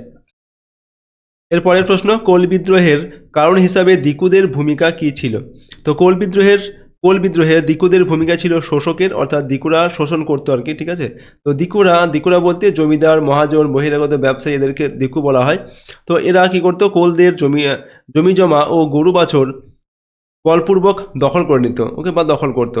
মহাজনরা চড়া সুদে ঋণ দিত এবং ঋণ শোধ না করতে পারলে কোলদের দাস বানাতো। এই অত্যাচারের প্রতিবাদে কোলরা বিদ্রোহ করে। এরপর র্যাঙ্গল প্রথার অত্যাচারের দুটি দিক উল্লেখ করেন। 1 নম্বর হচ্ছে জোর করে চাষ। নীলকররা চুক্তির মাধ্যমে বা বলপূর্বক কৃষকদের জমিতে নীল চাষ করতে বাধ্য করত। 2 নম্বর হচ্ছে কম মূল্য। নীল চাষ বাবদ কৃষকরা খুবই কম মূল্য পেত, যা উৎপাদন খরচকেও ছাপিয়ে যেত, ফলে চাষিরা ঋণগ্রস্ত হয়ে পড়ত। এরপর হচ্ছে দেখো 1861 খ্রিস্টাব্দে মাইকেল মধুসূদন দত্তের ভূমিকা কি ছিল? তো 1861 খ্রিস্টাব্দে মাইকেল মধুসূদন দত্তের নীল দর্পণ নাটকটি ইংরেজিতে অনুবাদ করেন। এটি রেভারেন্ড জেমস লং এর নামে প্রকাশিত হয়। এই অনুবাদের ফলে নীলকরদের অত্যাচার সম্পর্কে ইংরেজ প্রশাসনে এবং ইউরোপীয় সমাজে আলোড়ন সৃষ্টি হয়। সন্ন্যাসী ফকির বিদ্রোহের দুটি বৈশিষ্ট্য লেখো। 1 নম্বর বৈশিষ্ট্য কি? ধর্মীয় মিশ্রণ। এই বিদ্রোহে হিন্দু সন্ন্যাসী ও মুসলিম ফকিরদের একটি সম্মিলিত অংশগ্রহণ ছিল। 2 নম্বর হচ্ছে প্রথম কৃষক বিদ্রোহ। এটি ছিল ভারতে ইংরেজ শাসনের বিরুদ্ধে প্রথম সংগঠিত ও দীর্ঘস্থায়ী কৃষক প্রজা বিদ্রোহ। চুয়ার বিদ্রোহকে পাইক বিদ্রোহ বলা হয় কেন? তো চুয়ার উপজাতির অনেকেই মেদিনীপুর ও বাঁকুড়ার জমিদারদের অধীনে পাইক বা রক্ষক হিসাবে কাজ করত। ইংরেজ সরকার তাদের বংশানুক্রমিক নিষ্কর জমি কেড়ে নিলে পাইকরা ক্ষুব্ধ হয়ে বিদ্রোহের প্রধান শক্তিতে পরিণত হয়, তাই এই বিদ্রোহকে অনেক সময় পাইক বিদ্রোহ বলা হয়। ফরাজি আন্দোলন একটি পুনরুত্থানবাদী আন্দোলন ছিল কেন? তো ফরাজি আন্দোলনের নেতা হাজী শরীয়তুল্লাহ মনে করতেন যে ভারতীয় মুসলমানরা বহু অনৈসলামিক ও আচার আচরণ গ্রহণ করে ইসলাম থেকে দূরে সরে গেছেন, তাই তিনি ইসলামের মূল আদর্শে ফিরে যাওয়ার এবং ধর্মকে শুদ্ধ করার আহ্বান জানান। এই কারণে এটি পুনরুত্থানবাদী ছিল। বিরসা মুন্ডার প্রচারিত নতুন ধর্মীয় আদর্শের দুটি দিক লেখো। তো 1 নম্বর হচ্ছে একেশ্বরবাদ। বিরসা মুন্ডা তার অনুগামীদের সিং বঙ্গা বা একেশ্বরবাদে বিশ্বাসী হতে এবং প্রচলিত দেবদেবী পূজা বর্জন করতে বলেন। 2 নম্বর হচ্ছে নৈতিকতা। তিনি মুন্ডাদের মিথ্যা, চুরি, খুন ও মাদকাসক্তি বর্জন করে নৈতিক জীবনযাপন করতে উপদেশ দেন। এরপর নীল বিদ্রোহে শিক্ষিত মধ্যবিত্ত শ্রেণীর ভূমিকা কী ছিল? তো শিক্ষিত মধ্যবিত্ত শ্রেণী নীল বিদ্রোহে গুরুত্বপূর্ণ ভূমিকা রাখে। হিন্দু প্যাট্রিয়টের মতো পত্রিকায় লেখালেখি করে এবং নীলদর্পণের মতো নাটক প্রকাশ করে তারা জনমত তৈরি করেন। এই শ্রেণীর সমর্থন নীল বিদ্রোহকে শুধুমাত্র কৃষক আন্দোলন না রেখে জাতীয় স্তরের মর্যাদা দেয়। তিতুমির জমিদারদের বিরুদ্ধে কি ব্যবস্থা নিয়েছিলেন? তিতুমির জমিদারদের অত্যাচারের বিরুদ্ধে দুটি ব্যবস্থা নেন। 1 নম্বর হচ্ছে তিনি ঘোষণা করেন জমিদারদের অবৈধ কর, যেমন হচ্ছে দাড়ি রাখার উপর কর, তিনি মেনে নেবেন না। 2 নম্বর হচ্ছে জমিদারদের শোষণ থেকে কৃষকদের রক্ষার জন্য তিনি লাঠিয়াল বাহিনী গঠন করে জমিদারদের প্রতিরোধ করেন। কোল বিদ্রোহের উপর রেগুলেশন 13 আইনের প্রভাব কী ছিল? রেগুলেশন 13 বা রেগুলেশন 13, এই যে আইন 1833 খ্রিস্টাব্দে পাশ হওয়ার পর ছোটনাগপুরকে স্বতন্ত্র অঞ্চলে পরিণত করা হয়। এই অঞ্চলের জন্য পৃথক আইন ও প্রশাসনিক ব্যবস্থা চালু হয়। যা কোল উপজাতিদের জমির অধিকারের ক্ষেত্রে কিছুটা সুরক্ষা দেয় এবং বহিরাগতদের আগমন কিছুটা নিয়ন্ত্রণ করে। এরপর সাঁওতাল বিদ্রোহের প্রধান স্লোগান কি ছিল? তো সাঁওতাল বিদ্রোহের স্লোগান ছিল মহাজন ও জমিদারদের শাসন শেষ করো এবং ইংরেজদের রাজত্ব উচ্ছেদ করো। এর অর্থ ছিল বহিরাগত অত্যাচারী দিকু বা ইংরেজ শাসন থেকে নিজেদের অঞ্চলকে মুক্ত করা। জঙ্গলমহল নামে পরিচিত অঞ্চলটির ভৌগোলিক পরিচিতি দাও। জঙ্গলমহল ছিল মেদিনীপুর, বাঁকুড়া এবং ধলভূমির সীমান্তবর্তী জলবেষ্টিত এলাকা। এই অঞ্চলের আদিবাসী জনগোষ্ঠীরাই চুয়ার নামে পরিচিত ছিল। এখানকার প্রাকৃতিক সম্পদ ও জঙ্গলই তাদের জীবন ও জীবিকার প্রধান উৎস ছিল। মুন্ডা বিদ্রোহের ব্যর্থতা দুটি কারণ লেখো। 1 নম্বর হচ্ছে অস্ত্রের অভাব। বিদ্রোহীদের কাছে তীর, ধনুক ও লাঠির মতো সনাতন অস্ত্র ছিল যা ইংরেজদের আধুনিক আগ্নেয়াস্ত্রের সামনে দাঁড়াতে পারেনি। 2 নম্বর নেতার মৃত্যু। 1900 খ্রিস্টাব্দে বিরসা মুন্ডার আকস্মিক মৃত্যু বিদ্রোহের মনোবল ভেঙে দেয় এবং বিদ্রোহ দ্রুত স্তিমিত হয়ে পড়ে। এরপর সন্ন্যাসী ফকির বিদ্রোহের একজন ফকির নেতার নাম ও তার ভূমিকা লেখো। তো একজন প্রধান ফকির নেতার নাম হলো মজনু শাহ। তিনি 1886 খ্রিস্টাব্দ পর্যন্ত বিদ্রোহের নেতৃত্ব দেন এবং উত্তরবঙ্গের বিভিন্ন স্থানে ফকিরদের একত্রিত করেন। তিনি ফকিরদের তীর্থস্থান নির্বিঘ্ন করতে ইংরেজদের বিরুদ্ধে সশস্ত্র প্রতিরোধ গড়ে তোলেন। এরপর দেখো দুদু মিয়ার অনুগামীরা তওবা কি উদ্দেশ্যে করতো আর কি। তো দুদু মিয়ার অনুগামীরা তওবা করতো ইসলাম ধর্মের পথ থেকে সরে যাওয়ার জন্য অনুতাপ করার উদ্দেশ্যে। তওবার মাধ্যমে তারা প্রতিজ্ঞা করত যে তারা আর কখনো ইসলাম ধর্মের পরিপন্থী কোনো কাজ করবে না এবং শরীয়ত অনুযায়ী জীবনযাপন করবে। পরটা দেখো নীল বিদ্রোহের দুটি সীমাবদ্ধতা লেখো। তো 1 নম্বর হচ্ছে অন্য অঞ্চলের বিচ্ছিন্নতা। এই বিদ্রোহ মূলত বাংলা এবং বিহারের কিছু অঞ্চলে সীমাবদ্ধ ছিল। ভারতের অন্য কোনো অঞ্চলের কৃষকরা এই বিদ্রোহে যোগ দেয়নি। শ্রেণীগত সীমাবদ্ধতা। এই বিদ্রোহে মূলত দরিদ্র কৃষকরাই অংশগ্রহণ করেছিল। ধনী বা শিক্ষিত কৃষকরা সাধারণত বিদ্রোহে সক্রিয়ভাবে যোগ দেয়নি। রানী শিরোমণির ভূমিকা কোন বিদ্রোহের সঙ্গে যুক্ত? তো মেদিনীপুরের জমিদার রানী শিরোমণি চুয়ার বিদ্রোহের সঙ্গে যুক্ত ছিলেন। তিনি ইংরেজদের রাজস্ব দিতে অস্বীকার করেন এবং চুয়ারদের বিদ্রোহে সক্রিয়ভাবে নেতৃত্ব দেন। তার নেতৃত্ব এই বিদ্রোহে গতি এনেছিল এবং ইংরেজ শাসনকে সমস্যায় ফেলেছিল। তো নেক্সট আমরা দেখবো এই 3 নম্বর অধ্যায় থেকে তোমাদের গুরুত্বপূর্ণ 4 নম্বর মানের প্রশ্ন এবং উত্তর। এখানে আমরা টোটাল 12টি প্রশ্ন রেখেছি 4 নম্বর মানের, যেগুলো অত্যন্ত গুরুত্বপূর্ণ এই অধ্যায়ের মধ্যে। তো এই প্রশ্নগুলো এবং তার উত্তরগুলো আমরা দেখো। প্রথম প্রশ্ন, সাঁওতাল বিদ্রোহের প্রধান কারণগুলি আলোচনা করো। তো সাঁওতাল বিদ্রোহের যে প্রধান কারণ সেগুলো হচ্ছে 1 নম্বর ভূমি রাজস্বের চাপ। ইংরেজ সরকার ও জমিদারদের দ্বারা অতিরিক্ত ভূমি রাজস্বের চাপ এবং জমির উপর থেকে সাঁওতালদের চিরাচরিত অধিকার বিলোপ, এটা হচ্ছে একটা সাঁওতাল বিদ্রোহের কারণ। দিকুদের শোষণ। দিকু নামে পরিচিত মহাজন ও ব্যবসায়ীরা চড়া সুদে ঋণ দিয়ে সাঁওতালদের জমি জোর করে কেড়ে নিত এবং চরম শোষণ করত। 3 নম্বর হচ্ছে আইনের অভাব। সাঁওতালদের জন্য কোনো স্বতন্ত্র আইন ছিল না, ফলে সরকারি আদালতের মাধ্যমে তারা কোনো ন্যায্য বিচার পেত না। 4 নম্বর সরকারি কর্মচারীদের অত্যাচার। ইংরেজ কর্মচারী ও পুলিশ সাঁওতালদের উপর নানাভাবে অত্যাচার করত এবং তাদের ফসল নষ্ট করত। নীল বিদ্রোহে শিক্ষিত সমাজের ভূমিকা কি ছিল? তো নীল বিদ্রোহে শিক্ষিত সমাজের ভূমিকা ছিল কি? 1 নম্বর জনমত গঠন। হিন্দু প্যাট্রিয়ট পত্রিকার সম্পাদক হরিশ্চন্দ্র মুখোপাধ্যায় নীলকরদের অত্যাচারের বিরুদ্ধে নিয়মিত লেখা প্রকাশ করে জনমত গড়ে তোলেন। 2 নম্বর নাটকের মাধ্যমে প্রতিবাদ। দীনবন্ধু মিত্র তার নীলদর্পণ নাটকের মাধ্যমে নীলকরদের নৃশংস অত্যাচারের বাস্তব চিত্র তুলে ধরেন, যা ব্যাপক আলোড়ন সৃষ্টি করে। এরপর 3 নম্বর আইনি সহায়তা। মাইকেল মধুসূদন দত্ত এই নাটক ইংরেজিতে অনুবাদ করে তা ইউরোপীয় সমাজে ছড়িয়ে দেন এবং অনেক আইনজীবী কৃষকদের পক্ষে মামলা লড়েন। এরপর দেখো 4 নম্বর সরকারের ওপর চাপ। শিক্ষিত সমাজের ধারাবাহিক প্রতিবাদের ফলেই সরকার 1860 খ্রিস্টাব্দে নীল কমিশন গঠন করতে বাধ্য হয়। 3 নম্বরে ফরাজি আন্দোলন কি? এটি একটি ধর্মীয় পুনরুত্থানবাদী আন্দোলন এখানে বলা হচ্ছে কি ফরাজি আন্দোলন কি একটি ধর্মীয় পুনরুত্থানবাদী আন্দোলন ছিল নাকি কৃষক আন্দোলন? তো দেখো ফরাজি আন্দোলন ছিল ধর্মীয় পুনরুত্থানবাদী ও কৃষক আন্দোলন উভয়েরই মিশ্রণ।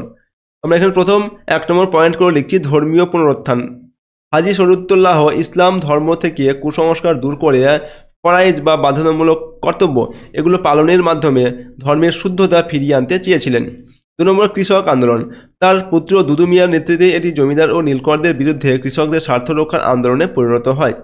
3 নম্বর ভূস্বত্বের ধারণা। দুদু মিয়া ঘোষণা করেন যে জমি আল্লাহর সম্পত্তি এবং জমিদারদের খাজনা দেওয়ার প্রয়োজন নেই। 4 নম্বর জমিদার বিরোধিতা। এই ঘোষণার ফলে আন্দোলনটি দ্রুত জমিদার ও ইংরেজ বিরোধী কৃষক প্রজা বিদ্রোহের রূপ নেয়।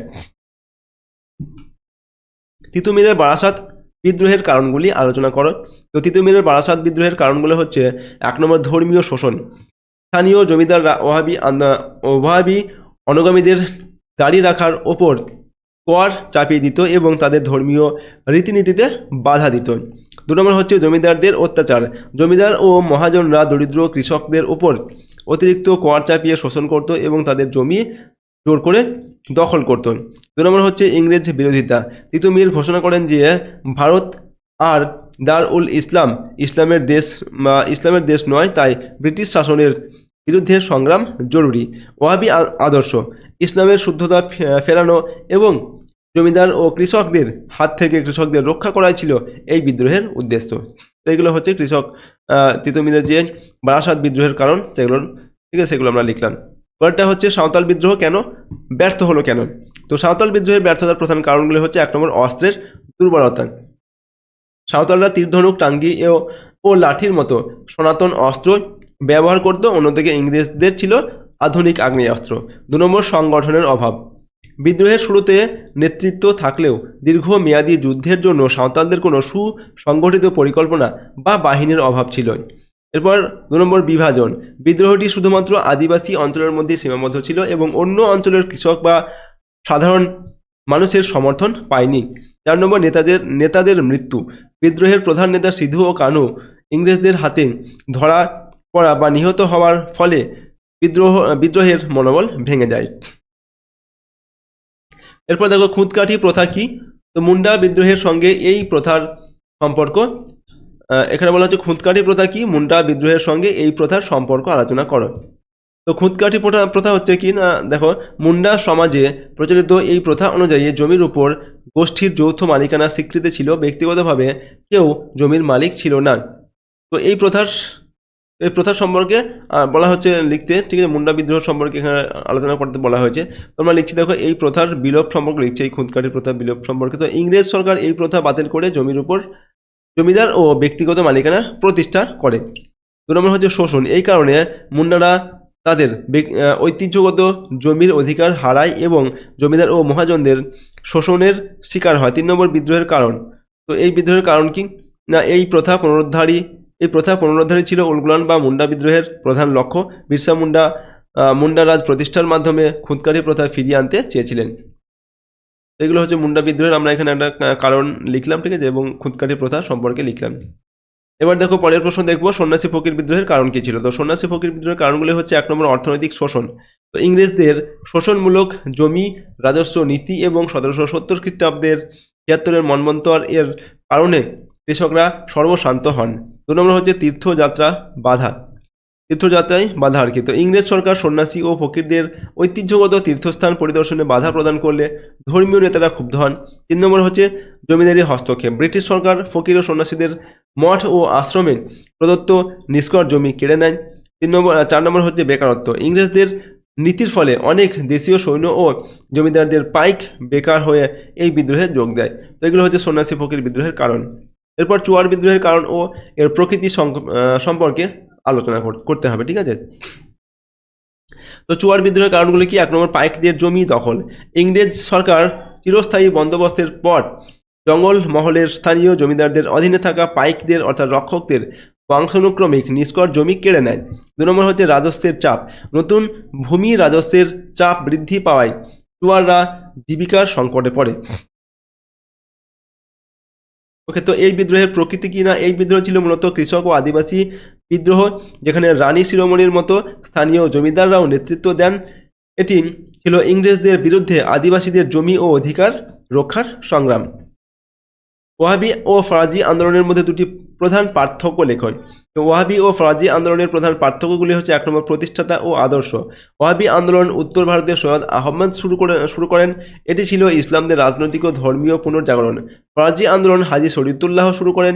এটি ছিল মূলত ফরাইজ পালনের মাধ্যমে ইসলামের সংস্কার। 2 নম্বর পার্থক্য কি? নেতৃত্ব।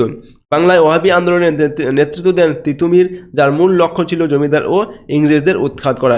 আর ফরাজি আন্দোলনের নেতৃত্ব দেন কে? দুদু মিয়া, যার মূল লক্ষ্য ছিল জমি আল্লাহর স্লোগান তুলে জমিদারদের কর্তৃত্ব অস্বীকার করা। দীনবন্ধু মিত্রের নীলদর্পণ নাটকটির গুরুত্ব কি?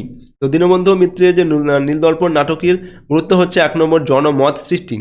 1860 খ্রিস্টাব্দে প্রকাশিত এই নাটকটি নীলকর সাহেবদের দ্বারা চাষিদের উপর করা অমানসিক অত্যাচারের বাস্তব চিত্র তুলে ধরে।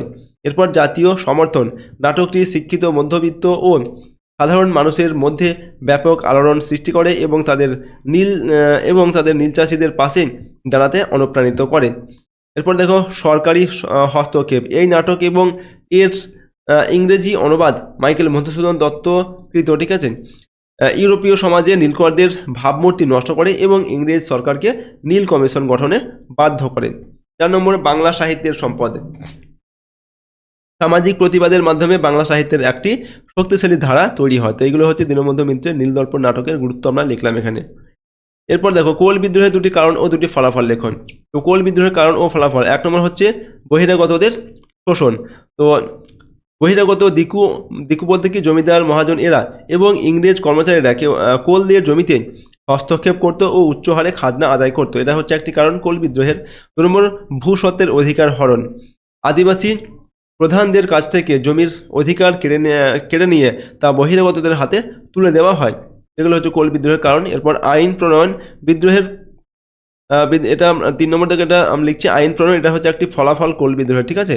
তো বিদ্রোহের পর সরকার রেগুলেশন 13 1833 খ্রিস্টাব্দে এই আইন পাস করে রণাকপুরকে একটি স্বতন্ত্র অঞ্চলে পরিণত করে। আর 4 নম্বর হচ্ছে স্বশাসন। এর ফলে বহিরাগতদের আগমন কিছুটা নিয়ন্ত্রিত হয় এবং স্থানীয় আদিবাসীদের স্বশাসন রক্ষার আইনি ভিত্তি তৈরি হয়। তো এই 3 নম্বর আর 4 নম্বর পয়েন্টটা হচ্ছে কিন্তু ফলাফল। তোমরা ফলাফলটা একটু আলাদা পয়েন্ট করে লিখবে, ফলাফল লিখে তারপর এই দুটো পয়েন্ট লিখবে। আর এই দুটো হচ্ছে এই কোল বিদ্রোহের কারণ, প্রথম 1 নম্বর এবং 2 নম্বর পয়েন্ট যেটা সেটা হচ্ছে কোল বিদ্রোহের কারণ। ওকে, এরপর দেখো বিদ্রোহে ব্যর্থ হলেও সাঁওতাল বিদ্রোহের ঐতিহাসিক গুরুত্ব কী ছিল। তো সাঁওতাল বিদ্রোহের দেখো ঐতিহাসিক গুরুত্ব হচ্ছে: 1 নম্বর, সাঁওতাল পরগনা গঠন। এই বিদ্রোহের ফলস্বরূপ 1855 খ্রিস্টাব্দে সাঁওতাল পরগনা নামে একটি পৃথক জেলা গঠিত হয়, যা সাঁওতালদের আংশিক স্বশাসন এনে দেয়। 2 নম্বর, আইনি সুরক্ষা। সাঁওতালদের জন্য স্বতন্ত্র ভূমি আইন তৈরি হয়, যা আদিবাসী জমিতে আদিবাসীদের প্রবেশ নিষিদ্ধ করে। 3 নম্বর হচ্ছে চেতনার উন্মেষ। এই বিদ্রোহ প্রমাণ করে যে ঐক্যবদ্ধ কৃষকরা শোষণের বিরুদ্ধে রুখে দাঁড়াতে পারে। এটি ভবিষ্যতে আরও অনেক কৃষক বিদ্রোহের অনুপ্রেরণা জুগিয়েছিল। 4 নম্বর, জাতীয় সমর্থন। এই বিদ্রোহে শিক্ষিত বাঙালি ও সংবাদপত্রগুলি সমর্থন জুগিয়েছিল। ওকে, তো এইগুলো হচ্ছে বলছে কি বিদ্রোহ ব্যর্থ হলেও সাঁওতাল বিদ্রোহ যে ঐতিহাসিক গুরুত্ব, সেই ঐতিহাসিক গুরুত্বগুলো আমরা সাঁওতাল বিদ্রোহে লিখলাম। এরপর দেখো পরের প্রশ্ন দেখবো আমরা এই 3 নম্বর অধ্যায় থেকে। এবার আমরা 8 নম্বর মানে যে গুরুত্বপূর্ণ প্রশ্ন তোমাদের রয়েছে, ঠিক আছে, এখান থেকে সেই প্রশ্ন উত্তরগুলো দেখে নেবো। এখানে আমরা টোটাল 7টি প্রশ্ন রেখেছি। 8 নম্বর মানের প্রশ্ন মোস্ট ইম্পর্টেন্ট যেগুলো এই অধ্যায়ের মধ্যে, সেই প্রশ্নগুলো আমরা কিন্তু রেখেছি। তো দেখো প্রথম প্রশ্ন 1 নম্বর দেখে নীল বিদ্রোহের কারণ ও এর প্রকৃতি বিশ্লেষণ করুন। তো নীল বিদ্রোহের কারণ আমরা প্রথমে লিখছি ভূমিকা। 1859 থেকে 60 খ্রিস্টাব্দে বাংলার কৃষকদের দ্বারা সংঘটিত নীল বিদ্রোহ ছিল ভারতে ব্রিটিশ শাসনের বিরুদ্ধে প্রথম সফল কৃষক আন্দোলন। এর কারণসমূহ হচ্ছে: 1 নম্বর, জোর করে নীল চাষ। নীলকর সাহেবরা দাদন প্রথা চালু করেন, কৃষকদের অগ্রিম ঋণ দিত এবং তাদের ইচ্ছার বিরুদ্ধে উর্বর জমিতে নীল চাষ করতে বাধ্য করত। 2 নম্বর হচ্ছে অত্যাচার ও শোষণ। চাষে রাজি না হলে নীলকররা কৃষকদের উপর অমানবিক শারীরিক অত্যাচার চালাতো, ঘরবাড়ি জ্বালিয়ে দিত এবং তাদের নারী শিশুদেরও ছাড়তো না। তিন নম্বর হচ্ছে খাদ্য সংকট।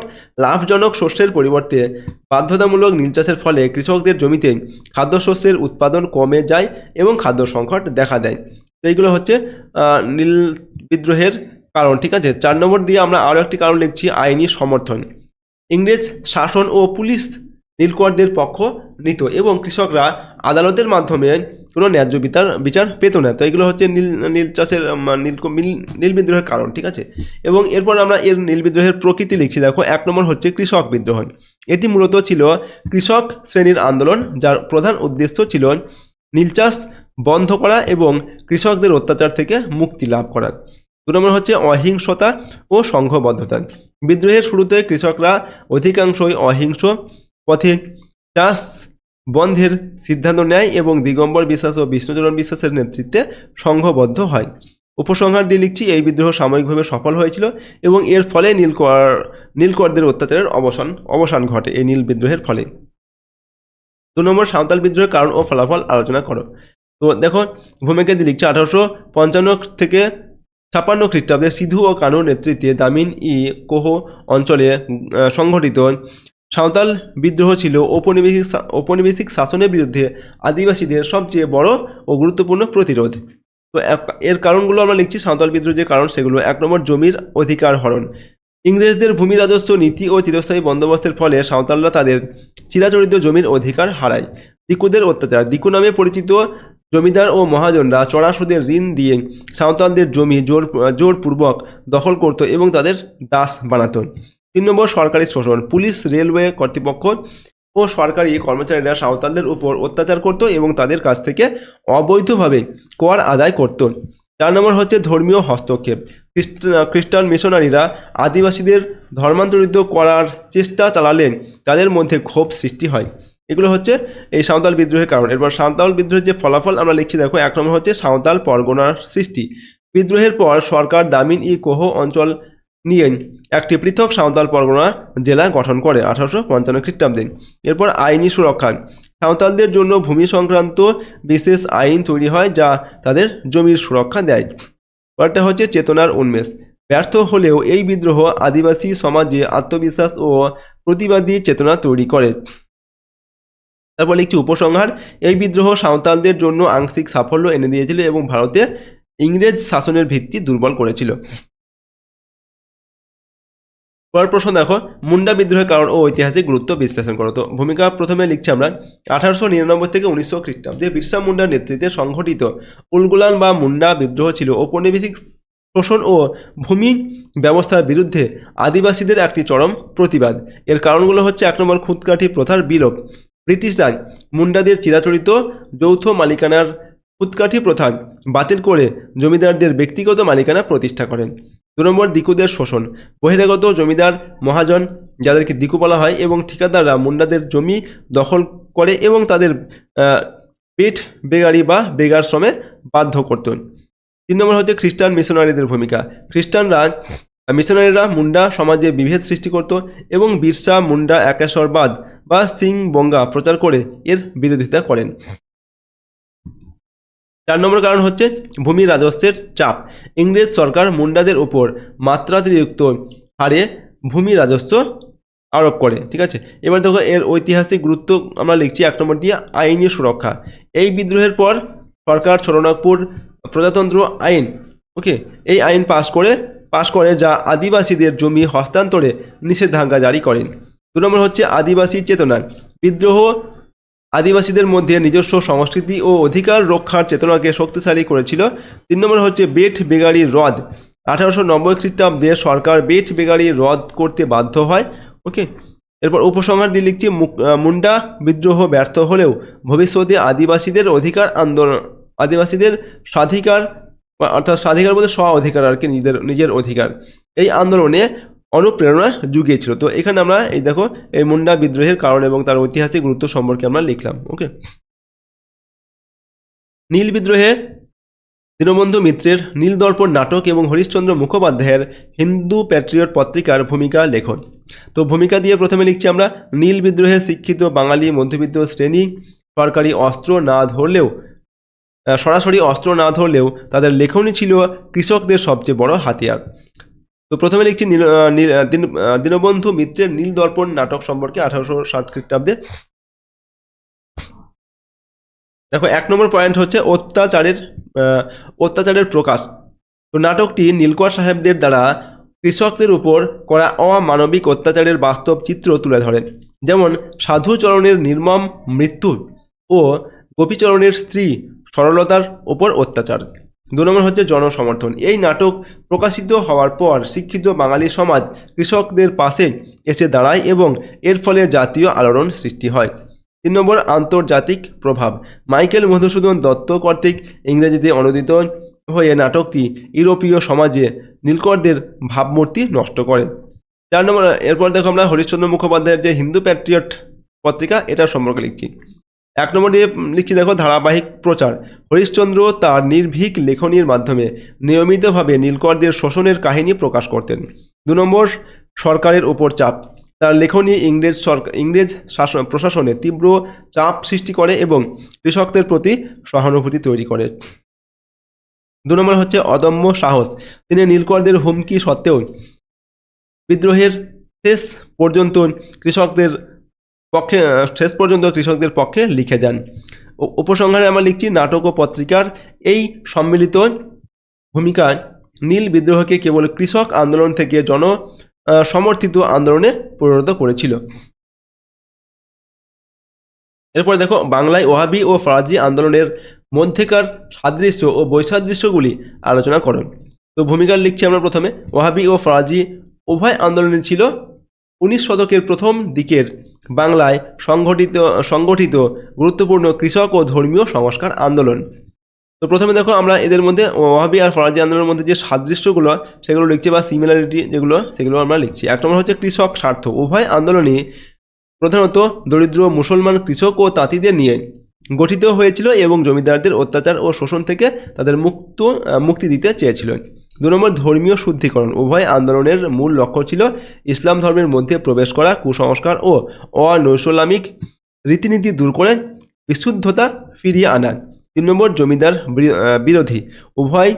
উভয়ে ইংরেজ আশ্রিত জমিদার ও মহাজনদের চরম বিরোধিতা করেছিল এবং তাদের অত্যাচার থেকে কৃষকদের রক্ষা করেছিল। 4 নম্বর হচ্ছে অস্ত্র ধারণ। তিতুমির ও দুদু মিয়া উভয়ই তাদের আদর্শ প্রতিষ্ঠার জন্য সশস্ত্র সংগ্রামের পথ বেছে নিয়েছিল। এরপর বৈসাদৃশ্য আমরাগুলো লিখছি, যেগুলো হচ্ছে অমিল রয়েছে এই দুটির বিদ্রোহের মধ্যে। তো প্রথম হচ্ছে 1 নম্বর আদর্শগত উৎস। ওহাবি আন্দোলন স্যার সৈয়দ আহমদের সর্বভারতীয় আদর্শ দ্বারা প্রভাবিত, যা ছিল রাজনৈতিক পুনর্জাগরণ কেন্দ্রিক। আর ফরাজি আন্দোলন হাজি শরীয়তুল্লাহর দ্বারা প্রবর্তিত, যা ফরাইজ পালনের মাধ্যমে ইসলামের সংস্কার কেন্দ্রিক। 2 নম্বর হচ্ছে নেতৃত্বের কেন্দ্র। ওহাবি আন্দোলন বাংলায় তিতুমিরের নেতৃত্বে বারাসাত অঞ্চলে বিস্তার লাভ করে। ফরাজি আন্দোলন মূলত দুদু মিয়ার নেতৃত্বে ফরিদপুর ও ঢাকা অঞ্চলে ছড়িয়ে পড়ে। এরপর লিখছি উপসংহার। এই দুটি আন্দোলন আদর্শে কিছুটা পৃথক হলেও জমিদার ও কৃষকদের বিরুদ্ধে কৃষকদের ঐক্যবদ্ধ করতে সমান ভূমিকা নিয়েছিল। এরপর দেখো তিতুমিরের ওহাবি আন্দোলনের বিবরণ দাও এবং এর গুরুত্ব বিশ্লেষণ করো। তো প্রথমে আমরা লিখছি ভূমিকা। মীর নিসার আলী ওরফে তিতুমিরের নেতৃত্বে 1831 খ্রিস্টাব্দে বাংলার বারাসাত অঞ্চলে যে ওহাবি আন্দোলন গড়ে ওঠে তা ছিল কৃষকদের সংগঠিত প্রতিবাদের প্রতীক। আন্দোলনের বিবরণ সম্পর্কে আমরা লিখছি এবার। তো এটা হচ্ছে 1 নম্বর দিয়ে লিখছি ধর্মীয় সংস্কার। তো তিতুমির প্রথমে ইসলামের শুদ্ধিকরণের মাধ্যমে তার আন্দোলন শুরু করেন এবং পরবর্তীতে দরিদ্র কৃষকদের সংগঠিত করেন। 2 নম্বর জমিদার বিরোধিতা। তিনি জমিদারদের দ্বারা আরোপিত অবৈধ কর, যেমন দাড়ি রাখার ওপর যে কর, দিতে অস্বীকার করেন এবং জমিদারদের লাঠিয়াল বাহিনীর বিরুদ্ধে নিজস্ব বাহিনী তৈরি করেন। এরপর 3 নম্বর হচ্ছে বাঁশের কেল্লা। তিনি নারকেলবেড়িয়াকে প্রধান কেন্দ্র করে সেখানে বিখ্যাত বাঁশের কেল্লা নির্মাণ করেন এবং ইংরেজ শাসনের বিরুদ্ধে স্বাধীনতার ঘোষণা করেন। 4 নম্বর সংগ্রাম ও পতন। 1831 খ্রিস্টাব্দে ইংরেজ সেনাপতি কর্নেল স্টুয়ার্টের নেতৃত্বে আধুনিক অস্ত্রে সজ্জিত বাহিনী আক্রমণ করলে তিতুমির ও তার অনুগামীরা পরাজিত হন এবং বাঁশের কেল্লা ধ্বংস হয়। এর গুরুত্ব কী ছিল? তো 1 নম্বর হচ্ছে কৃষকদের ঐক্য। তিতুমির এই আন্দোলনের মাধ্যমে হিন্দু মুসলিম নির্বিশেষে দরিদ্র কৃষকদের ঐক্যবদ্ধ করতে পেরেছিলেন। 2 নম্বর, ব্রিটিশ বিরোধী চেতনা। যদিও বিদ্রোহ পরাজিত হয়, তবুও এটি বাংলার সাধারণ মানুষের মধ্যে ব্রিটিশ বিরোধী জাতীয়তাবাদী চেতনার জন্ম দিয়েছিল। 3 নম্বর, স্বশাসন প্রতিষ্ঠা। বিদ্রোহীরা একটি স্বাধীন অঞ্চল, খাজনা না দেওয়ার অঞ্চল আর কি, প্রতিষ্ঠা করতে সক্ষম হয়েছিল, যা স্থানীয় জনগণের মধ্যে আশার সঞ্চার করে। এরপর লিখছি আমরা উপসংহার। তিতুমিরের আন্দোলন ব্যর্থ হলেও তা ঔপনিবেশিক শক্তির বিরুদ্ধে গ্রাম বাংলার মানুষের প্রতিবাদী স্বরকে সুপ্রতিষ্ঠিত করেছিল। 7 নম্বরে দেখো, 19 শতকে সংগঠিত বিভিন্ন আদিবাসী বিদ্রোহগুলির, যেমন সাঁওতাল বিদ্রোহ আর সাঁওতাল বিদ্রোহ, মুন্ডা বিদ্রোহ, কোল বিদ্রোহ, এগুলোর প্রকৃতি আলোচনা করতে বলা হচ্ছে। তো প্রথমে লিখছি আমরা ভূমিকা। 19 শতকে ভারতে ইংরেজ শাসন ও ভূমি ব্যবস্থার পরিবর্তনের বিরুদ্ধে সাঁওতাল, মুন্ডা ও কোলের মতো আদিবাসী উপজাতিরা তীব্র প্রতিবাদ গড়ে তুলেছিল। তো প্রথমে আমরা লিখছি দেখো, আদিবাসী বিদ্রোহের প্রকৃতি। এই বিদ্রোহের প্রকৃতি সম্পর্কে আমাদের এখানে লিখতে বলা হয়েছে, ঠিক আছে। তো এই আদিবাসী বিদ্রোহের প্রকৃতি কি? 1 নম্বর হচ্ছে আর্থ সামাজিক কারণ। এই বিদ্রোহগুলি ছিল মূলত আদিবাসীদের চিরাচরিত জমির অধিকার রক্ষার সংগ্রাম। ইংরেজদের ভূমি রাজস্ব নীতি, জমিদার ও মহাজনদের শোষণই ছিল এই বিদ্রোহের মূল কারণ। 2 নম্বর হচ্ছে বহিরাগত বিরোধী। এই বিদ্রোহগুলি দিকু নামে পরিচিত বহিরাগত জমিদার, মহাজন, ব্যবসায়ী ও সরকারি কর্মচারীদের বিরুদ্ধে পরিচালিত হয়েছিল, যারা আদিবাসী সমাজে অনুপ্রবেশ করেছিল। 3 নম্বর হচ্ছে স্বশাসন প্রতিষ্ঠা। সাঁওতালদের হুল এবং মুন্ডাদের উলগুলান এর মতো বিদ্রোহের প্রধান লক্ষ্য ছিল ব্রিটিশ ও দিকুদের শাসনমুক্ত হয়ে নিজেদের অঞ্চলে স্বশাসন প্রতিষ্ঠা করা, ঠিক আছে, যেমন মুন্ডা রাজ, তো নিজেদের অঞ্চলে স্বশাসন প্রতিষ্ঠা করা। এরপর 4 নম্বর হচ্ছে ধর্মীয় ও সামাজিক ভাবধারা। বিরসা মুন্ডার একেশ্বরবাদ বা সিং বঙ্গা প্রচারের মতো ঘটনাগুলি প্রমাণ করে যে এই বিদ্রোহগুলিতে ধর্মীয় ও সামাজিক সংস্কারের উপাদানও উপস্থিত ছিল। তারপর আমরা লিখছি উপসংহার। এই আদিবাসী বিদ্রোহগুলি ছিল মূলত চিরাচরিত উপায়ে সমাজ ও সংস্কৃতি রক্ষার লড়াই, যা ঔপনিবেশিক অর্থনৈতিক শোষণ ও সামাজিক হস্তক্ষেপের বিরুদ্ধে পরিচালিত হয়েছিল। তো এইভাবে আমরা এই প্রশ্নের উত্তরটি লিখলাম। দেখো, আজকের ভিডিওতে আমরা তোমাদের ক্লাস 10 অর্থাৎ 10ম শ্রেণীর ইতিহাস বিষয়ের 3য় অধ্যায় যেটা রয়েছে প্রতিরোধ ও বিদ্রোহ, বৈশিষ্ট্য ও বিশ্লেষণ, এই অধ্যায়ের আমরা গুরুত্বপূর্ণ প্রশ্নোত্তর নিয়ে আলোচনা করলাম। এখানে আমরা 1 নম্বর, 2 নম্বর, 4 নম্বর এবং 8 নম্বর সব ধরনের প্রশ্নোত্তর নিয়ে কিন্তু আলোচনা করেছি। প্রশ্নোত্তরগুলো অবশ্যই তোমরা ভালোভাবে মুখস্থ করো এবং প্র্যাকটিস করো। তবে প্রথমে তোমাদের পাঠ্য বই থেকে 3য় যে অধ্যায় রয়েছে, অধ্যায়টি ভালোভাবে কিন্তু পাঠ্য বই থেকে রিডিং পড়বে, তারপর প্রশ্নোত্তরগুলোকে মুখস্থ করে প্র্যাকটিস করলে কিন্তু তোমরা এই অধ্যায় থেকে যে ধরনের প্রশ্ন তোমাদের পরীক্ষার দিক না কেন তার উত্তর তোমরা অনায়াসে পরীক্ষায় লিখতে পারবে। ওকে, আর যদি এই প্রশ্নোত্তরের পিডিএফ ফাইল তোমরা পেতে চাও, সহজ লেসন অ্যাপটিকে ইনস্টল করবে। অ্যাপের লিঙ্ক ডেসক্রিপশন বক্সে দেওয়া আছে, ঠিক আছে, সেখান থেকে তোমরা অ্যাপটিকে ডাউনলোড করে নিয়ে ইনস্টল করে নিতে পারো। তো আজকে তোমরা যদি আমাদের চ্যানেল নতুন হয়ে থাকে, অবশ্যই কিন্তু চ্যানেলটিকে সাবস্ক্রাইব করে রাখবে এবং বেল আইকনে প্রেস করার পর অল অপশানটিকে সিলেক্ট করবে পরবর্তী ভিডিওটি পাওয়ার জন্য। ভিডিওটিতে লাইক করবে, ভিডিওটি তোমার বন্ধু বান্ধবের সঙ্গে অবশ্যই শেয়ার করবে এবং কমেন্ট বক্সে নিজের মতামত অবশ্যই লিখবে। তো আজকে আমরা এই ভিডিওটি এখানে শেষ করছি। সম্পূর্ণ ভিডিওটি দেখার জন্য অসংখ্য ধন্যবাদ।